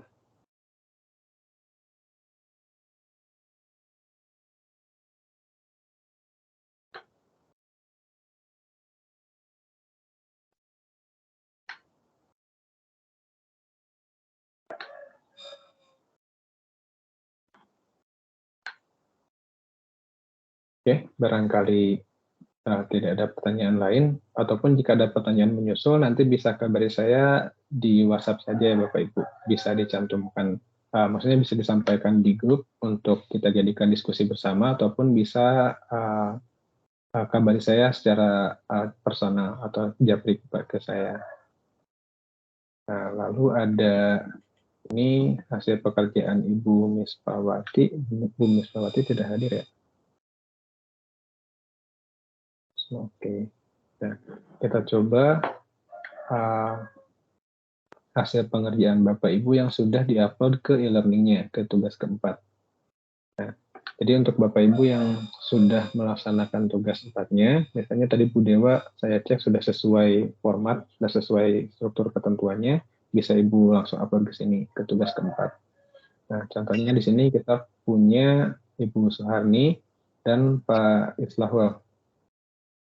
Dan misalnya kita cek punya Ibu Suharni. Nah, jadi ini ya ada salah satu, saya rasa Bapak Ibu pernah mendengar atau mungkin pernah menggunakan juga yang suatu aplikasi pengecekan plagiarisme atau tingkat kesamaan, namanya Turnitin.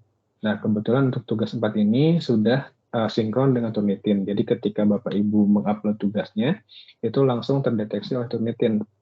Namun nanti ketika Bapak Ibu mulai mengupload, itu ada suatu pemberitahuan pop-up yang muncul.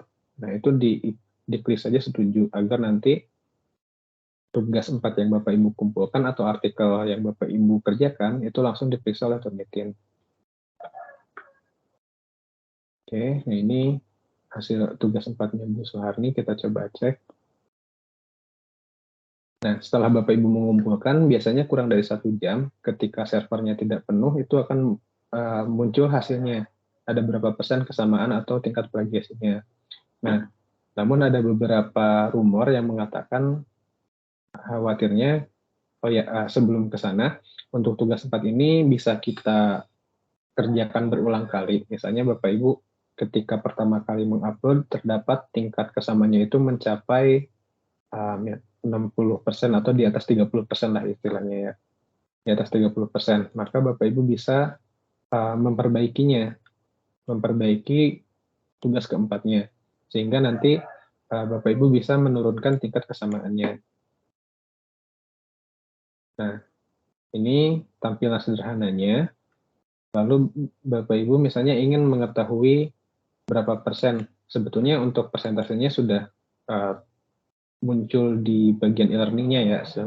Contohnya seperti ini, Bu Suwarni ada 30%, Pak Islahul ada 61%. Nah, ini masih bisa kita perbaiki, namun karena batasnya adalah 30%, saya tidak meminta Bapak Ibu untuk meminimalkannya ya. Misalnya saya ingin 5% saja, itu hal yang sulit bahkan ya untuk dosen-dosen yang sudah berpengalaman sekalipun. Makanya dibatasi maksimalnya 30%. Dan jika Bapak Ibu sudah mencapai, sebutlah misal di 27% atau 25%, nah untuk tingkat kesamaannya saya anggap itu sudah memenuhi kriteria atau sudah bisa dilakukan penilaian, sudah bisa dianggap mendekati satu tahap ke kelulusan karya ilmiah ini, seperti itu. Nah, lalu ketika, ya ini contoh tampilan di Turnitin-nya, ini setelah proses pengecekan, akan ada bagian-bagian yang diberi warna seperti ini. Misalnya ini bagian warna merah, kemudian ada yang sedikit mendekati warna ungu, nanti ada yang berwarna hijau, dan lain-lain. Ini maksudnya apa? Ini adalah bagian-bagian yang dianggap oleh sistem Turnitin ini sama dengan referensi, sama persis ya. Makanya dibatasi sebanyak 30% saja. Nah, kita bisa cek bagian yang berwarna merah ini, lalu kita cek kita klik yang ada angkanya. Nah, ini akan menunjukkan seberapa besar kemiripan, dan kemiripannya itu diambil dengan referensi yang mana. Misalnya, untuk bagian yang ditandai nomor 1 ini, nah kemiripannya total dalam artikel atau tulisannya Bu Suwarni ini ada sekitar 3%. Nah, 3% ini kita coba cek ya sumbernya. Nah, ini yang terdapat dalam internet. Misalnya mengenai think, pair, and share. Ini dapat meningkatkan hasil belajar peserta didik pada mata pelajaran IPA. Nah, ini kebetulan sama dengan yang ada di referensi. Memang kesamaan ini bukan berarti kita harus membuatnya benar-benar berbeda. Nah, namun ketika terlalu banyak kalimat yang sama, itu menuntut kita untuk mengubah susunan kalimatnya atau melakukan parafrase itu tadi. Nah, kemudian setelah itu, misalnya hasil pekerjaan tugas 4 Bapak Ibu masih di atas 30%. Nah, Bapak Ibu kan tentunya diminta untuk melakukan perbaikan.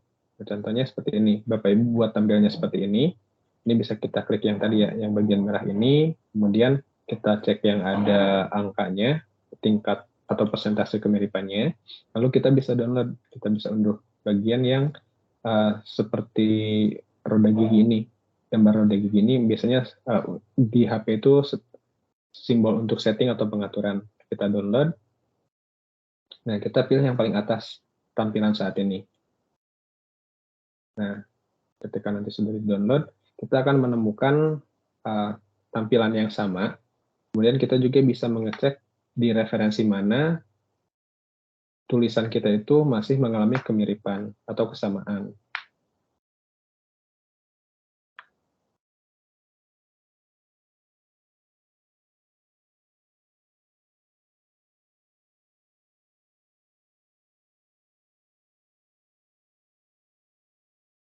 Ya, ini contohnya. Nah, misalnya ya hasil downloadnya seperti ini. Bagian pertama itu biasanya ada covernya dulu. Ini nama filenya. Kemudian ini identitas pengunggahnya atau penguploadnya. Nah, lalu di sini ada datanya juga. Dikumpulkan kapan, kemudian ada ID-nya, ada jumlah kata yang terhitung, ada jumlah karakternya. Nah, kemudian di sini ada keterangannya ya, sama persis dengan yang tadi kita lihat di bagian web view-nya di sini. Persis dengan yang bagian ini, hanya berbedanya posisi match overview-nya ini, kesamaannya. Nah, nanti kita bisa cek di bagian bawah. Nah, ini jumlah referensi yang dinyatakan memiliki kesamaan oleh sistem. Nah, indeks similarity-nya atau tingkat plagiasnya itu di angka 30%. Nah, namun perlu saya tekankan lagi, plagiasi ini bukan berarti Bapak Ibu benar-benar melakukan tindakan plagiat, tapi ini adalah tingkat kesamaan yang terbaca oleh sistem.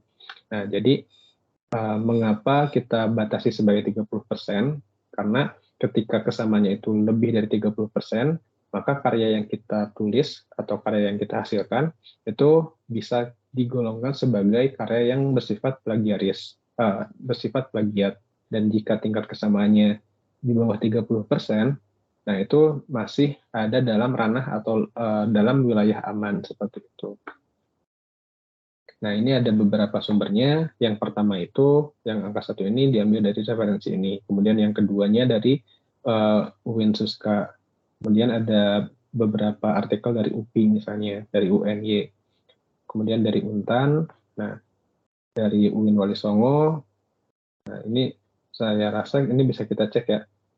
29% itu dari sumber internet, 14% dari publikasi, 6% dari artikel mahasiswa seperti itu. Jadi untuk Ibu Suharni, jika Ibu ingin menurunkan tingkat kesamaannya itu masih bisa ya Ibu, bisa dicoba. Nanti Ibu lakukan perbaikan khususnya untuk bagian-bagian yang diberi warna ini, bisa Ibu ubah susunan katanya atau bisa Ibu lakukan parafrase.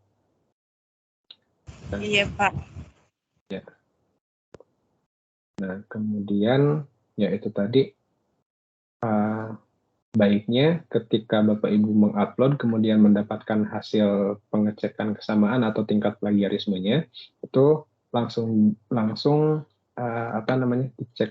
dicek dengan mengklik filenya tadi. Dan ketika sudah di bawah 30%, nanti Bapak Ibu bisa kabari saya saja. Nanti saya akan coba periksa lagi. Yang saya periksa itu adalah format atau struktur kepenulisannya. Adapun untuk kontennya ini saya anggap penilaian oleh Turnitinnya ini ketika masih di atas 30% berarti ada beberapa bagian yang perlu kita ubah. Nah, di sini saya ingin menegaskan lagi posisi saya sebagai tutor. Jadi ketika Bapak Ibu mengalami kendala, mengalami kesulitan dalam hal membuat atau mengikuti format karya ilmiahnya, atau kesulitan dalam melakukan parafrase, mengubah kalimat yang dianggap mirip dengan referensi, itu Bapak Ibu bisa kabari saya. Nanti kita coba untuk melakukan parafrase bersama-sama. Jadi jangan sungkan ketika Bapak Ibu mengalami kendala, kabari saya saja. Mudah-mudahan bisa segera saya bantu atau kita diskusikan bersama. Itu Bapak Ibu. Nah, kita coba cek.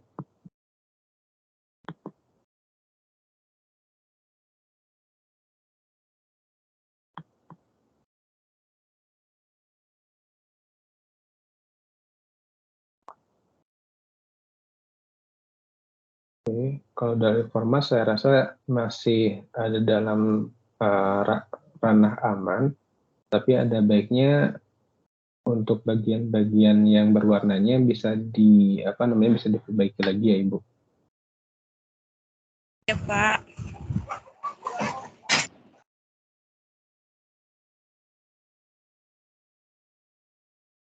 Oke, sampai di sini barangkali ada pertanyaan dari Bapak Ibu.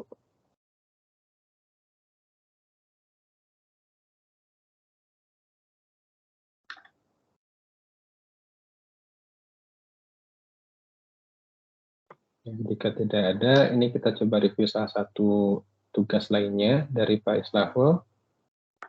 Nah, ini kebetulan masih cukup tinggi ya Bapak tingkat kesamaannya. Jadi nanti tugas selanjutnya, baik itu bisa Bapak kerjakan secara mandiri atau bisa kita diskusikan bersama, yang paling utama adalah melakukan parafrasenya. Nah, contohnya di bagian pertama ini sampai 14%, nanti kita bisa cek bagian sebelah mananya yang bisa kita ubah atau kita parafrasekan. Oke, misal pendahuluan ini sudah oke.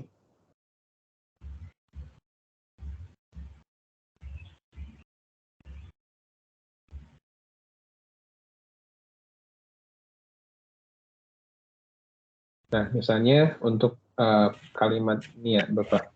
Menurut Arikunto dan kawan-kawan, pada tahun 2015, penelitian tindakan kelas adalah penelitian yang memaparkan terjadinya sebab akibat dari perlakuan, sekaligus memaparkan seluruh proses sejak awal pemberian perlakuan, sampai dengan dampak dari perilaku yang diberikan kepada subjek tindakan. Nah, jika memang kalimat ini oleh sistem dianggap sebagai kalimat yang sama persis, artinya kita bisa melakukan parafrase. Contohnya, misalnya menurut Arikunto pada 2015, penelitian tindakan kelas adalah penelitian yang berdasarkan pada kejadian sebab akibat dari perlakuan yang mana menunjukkan seluruh proses sejak awal pemberian perlakuan sampai terbentuknya atau munculnya dampak dari perlakuan tersebut. Nah, untuk proses parafrasenya itu bisa kita gunakan berbagai cara. Kita bisa menggunakan berbagai diksi atau berbagai kata yang relevan. Bisa kita gunakan sinonimnya atau mungkin kita gunakan kalimat negatif atau pernyataan negatif yang berisi antonimnya. Seperti itu. Yang lainnya misal untuk kalimat ini. Kita membahas bahwa hakikat dilakukannya PTK adalah dalam rangka pendidik bersedia untuk mengintrospeksi diri, bercermin, merefleksi, atau mengevaluasi dirinya sendiri, sehingga kemampuannya sebagai seorang pendidik diharapkan cukup profesional dan berpengaruh terhadap kualitas dan mutu pendidikan. Nah, satu kalimat ini bisa kita ubah, baik itu dari susunannya ataupun beberapa diksinya. Misalnya, dalam rangka pendidik. Nah, dalam hal ini kan tercatat bahwa pendidik bersedia untuk introspeksi diri, bercermin, merefleksi, atau mengevaluasi dirinya sendiri. Sehingga kemampuannya sebagai seorang pendidik diharapkan cukup profesional dan berpengaruh terhadap kualitas dan mutu pendidikan.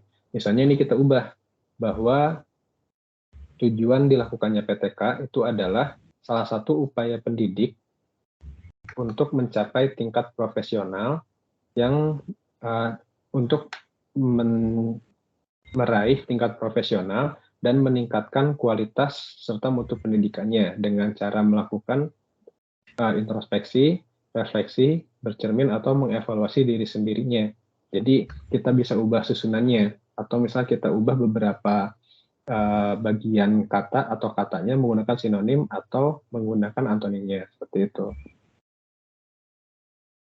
Nah, adapun untuk parafrase yang lainnya nanti bisa kita coba diskusikan bersama-sama.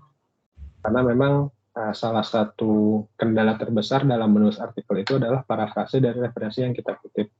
Dan proses itu tidak bisa langsung kita kuasai, itu memerlukan latihan yang terbilang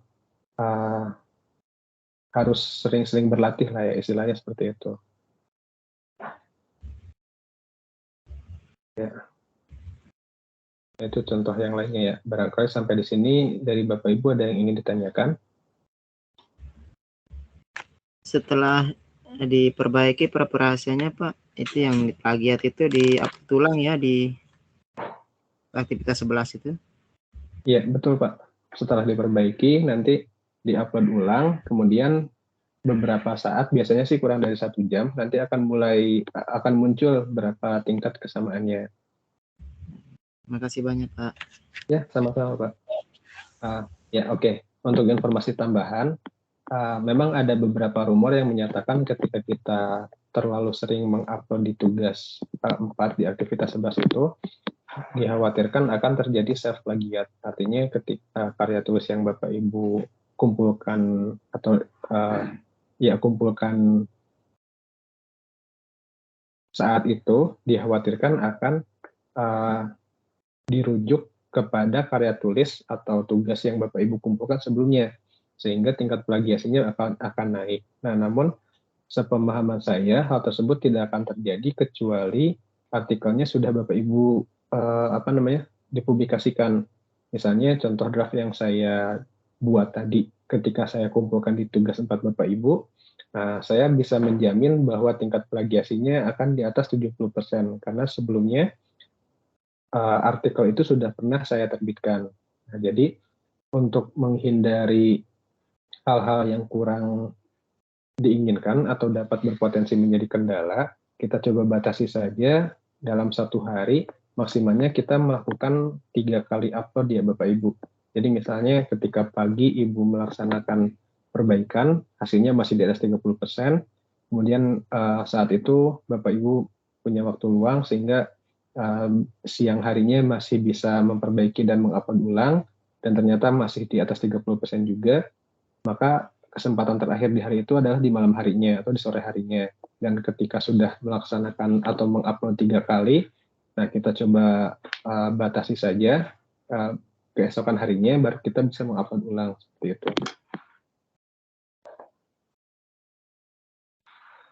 Ya, sampai di sini. Apakah ada pertanyaan yang lainnya, Bapak Ibu? Saya persilahkan.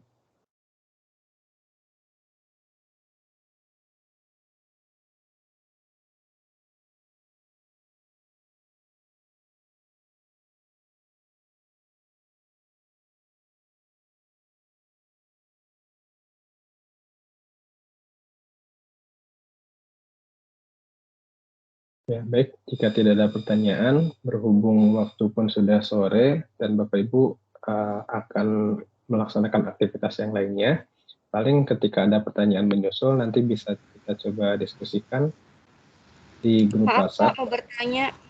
Ya, silakan Ibu. Kan tadi beberapa ada yang ketinggalan. Bolehkah Pak minta contoh karil yang benar-benar betul gitu Pak, biar jadi referensinya. Takutnya nyari di internet juga masih salah. Oke, siap Bu.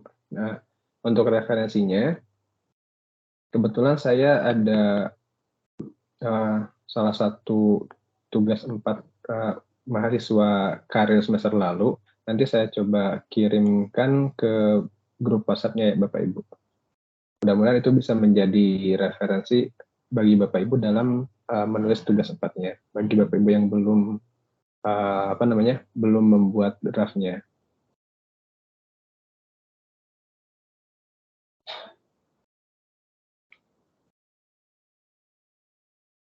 Ya, barangkali ada pertanyaan yang lainnya.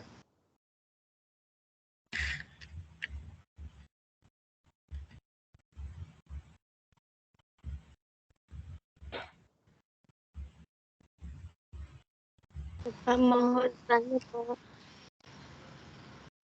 Kalau untuk tugas karir itu ketika pas dicek plagiasi sudah di bawah maksimal 30% berarti sudah lulus begitu Pak kita Pak?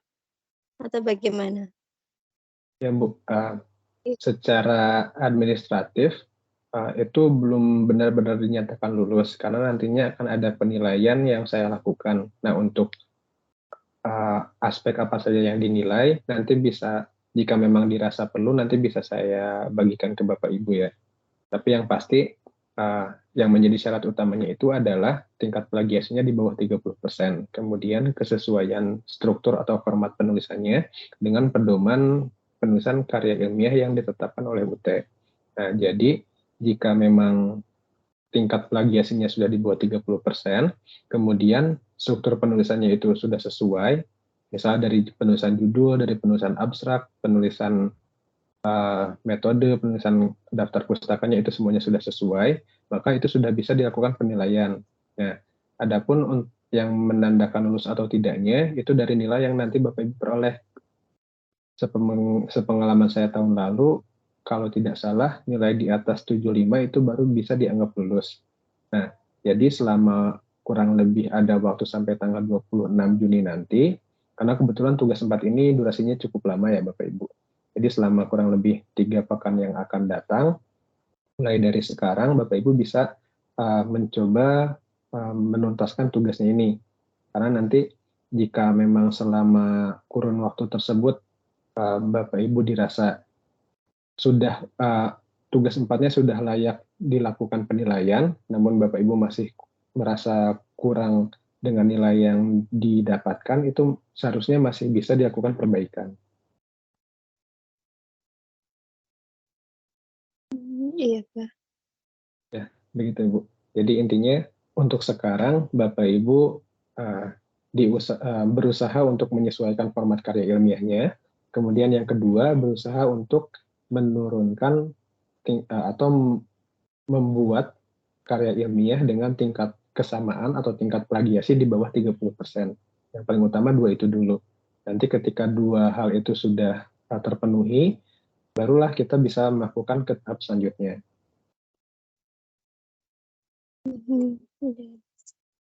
Baik, Pak. Bu. Silakan dari Bapak Ibu yang lainnya, barangkali ada pertanyaan yang lain.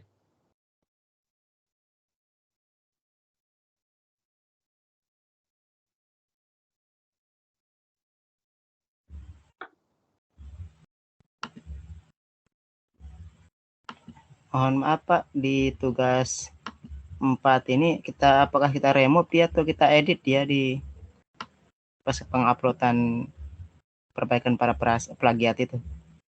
Oh iya, untuk tugasnya bisa di-remove saja, Pak. Oh, ya. Makasih Pak. Sama-sama. Jadi nanti setelah di-remove, bisa di-upload ulang. Seperti itu.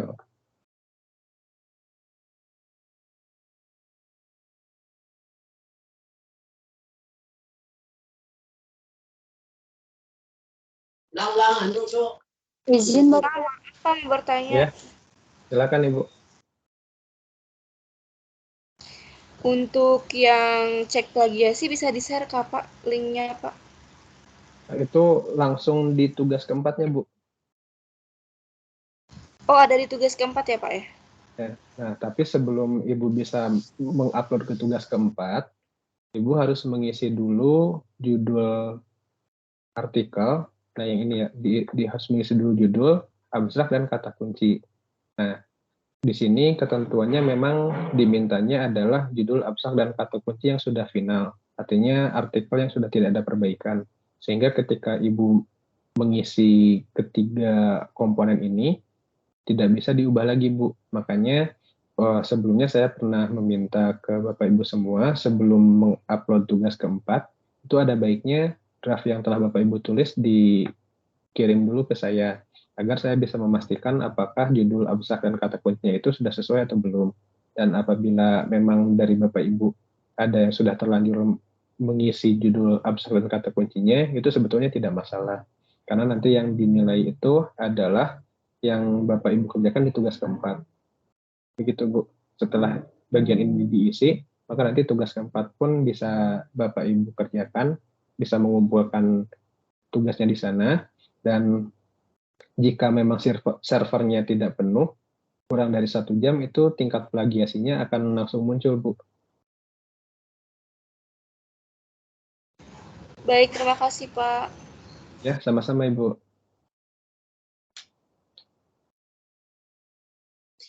Izin Bapak bertanya. Ya, silakan Bu. Ini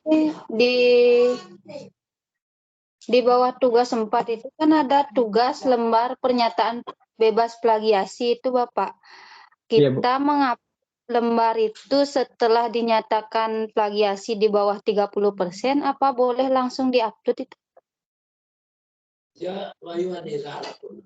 Saran saya dikerjakannya setelah di bawah 30%, Bu.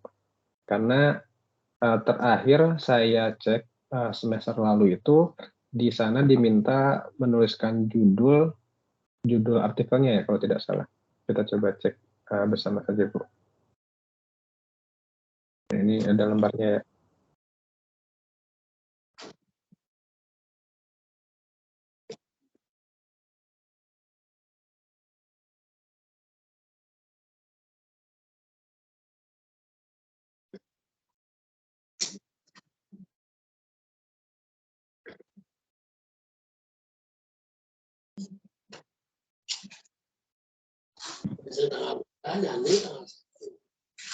Mulai Jani tanggal 1. Ya, untuk pengumpulannya pun masih lama ya Bapak Ibu, masih 24 hari lagi. Jadi kita masih punya sekitar 3 pekan lebih untuk membuat artikel karya ilmiahnya final. Nah, di sini kita ada keterangannya ya, ada program studinya, kemudian ada judulnya. Nah, lalu di sini ada materi juga. Jadi ada baiknya Bapak Ibu mengerjakan lembar bebas plagiasi ini ketika judulnya itu sudah fix ya. Karena dikhawatirkan nanti ketika ada perubahan judul, maka Bapak Ibu harus mengerjakan ulang untuk lembar bebas plagiasinya ini.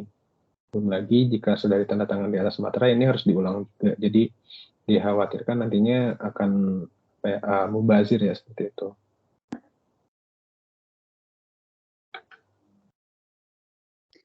Baik Bapak, terima kasih. Ya, sama-sama Ibu.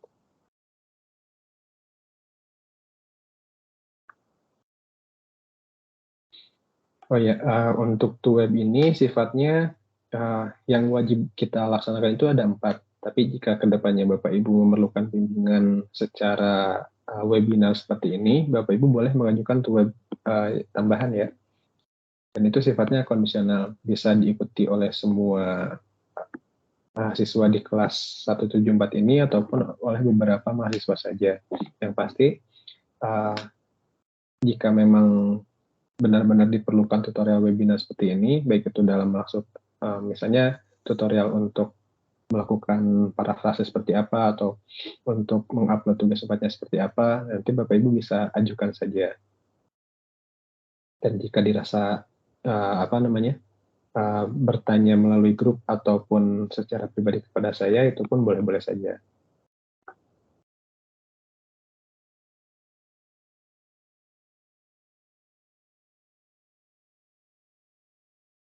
Ya, barangkali ada pertanyaan yang lainnya, Bapak Ibu dipersilahkan.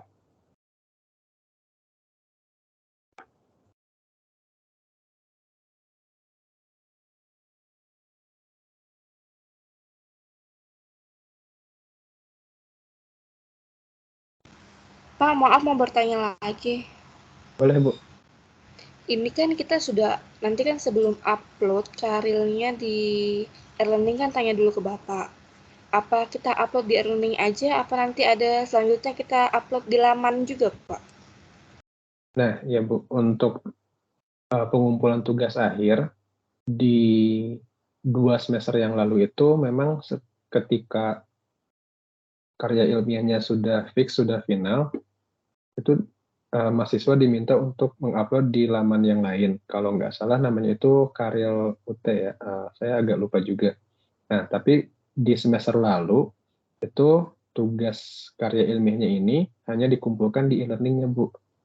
Nah, jadi nanti saya coba konfirmasi ulang kepada tutor yang lain juga kepada Kaprodi apakah pengumpulannya ini terpusat di e-learning atau nanti ada laman atau link khusus tempat pengumpulan tugasnya. Tapi yang saya alami di semester lalu itu hanya di e-learning ini, Bu.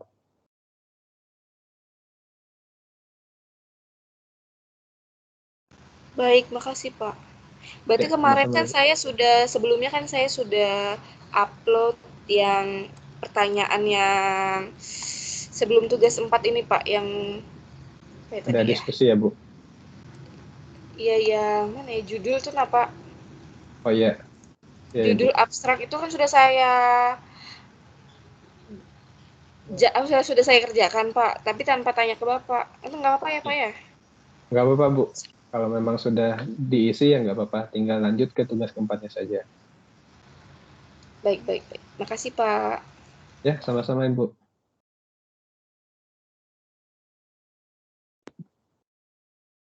Oke, sudah ada 3 ya. Sudah ada 5 orang.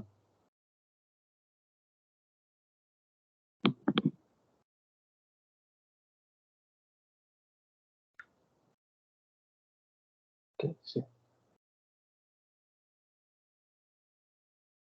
Nah, karena tadi kita mulainya terlambat 10 menit, jadi kurang lebih kita ada waktu 10 menit. Barangkali Bapak Ibu ada yang ingin mengajukan pertanyaan lainnya, dipersilahkan ya.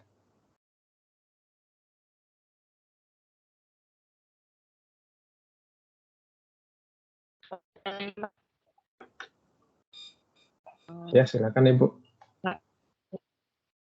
Saya ini kan Pak baru 2 kali masuk ini. Bagaimana Pak tugas-tugas saya yang belum saya kerjakan itu? Atau nyusul? Untuk tugas 1, 2, dan 3 memang secara administratif itu tidak ada penilaian ya Ibu. Nah, namun jika Ibu ingin mencoba mengerjakan tugasnya, itu bisa kabari ke saya saja.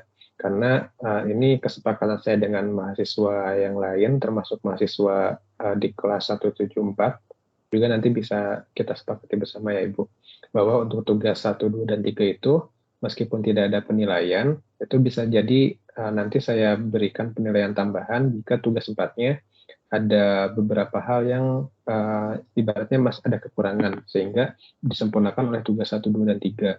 Nah, saya anggap tugas 1, 2, dan 3 itu merupakan latihan yang Bapak Ibu kerjakan untuk menyempurnakan tugas 4-nya. Itu, Bu.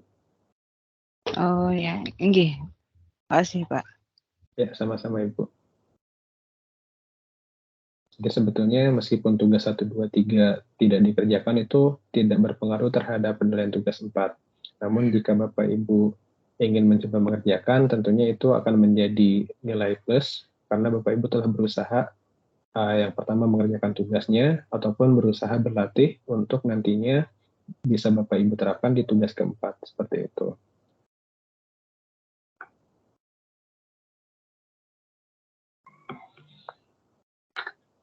Ya, silakan barangkali ada pertanyaan yang lainnya dari Bapak Ibu.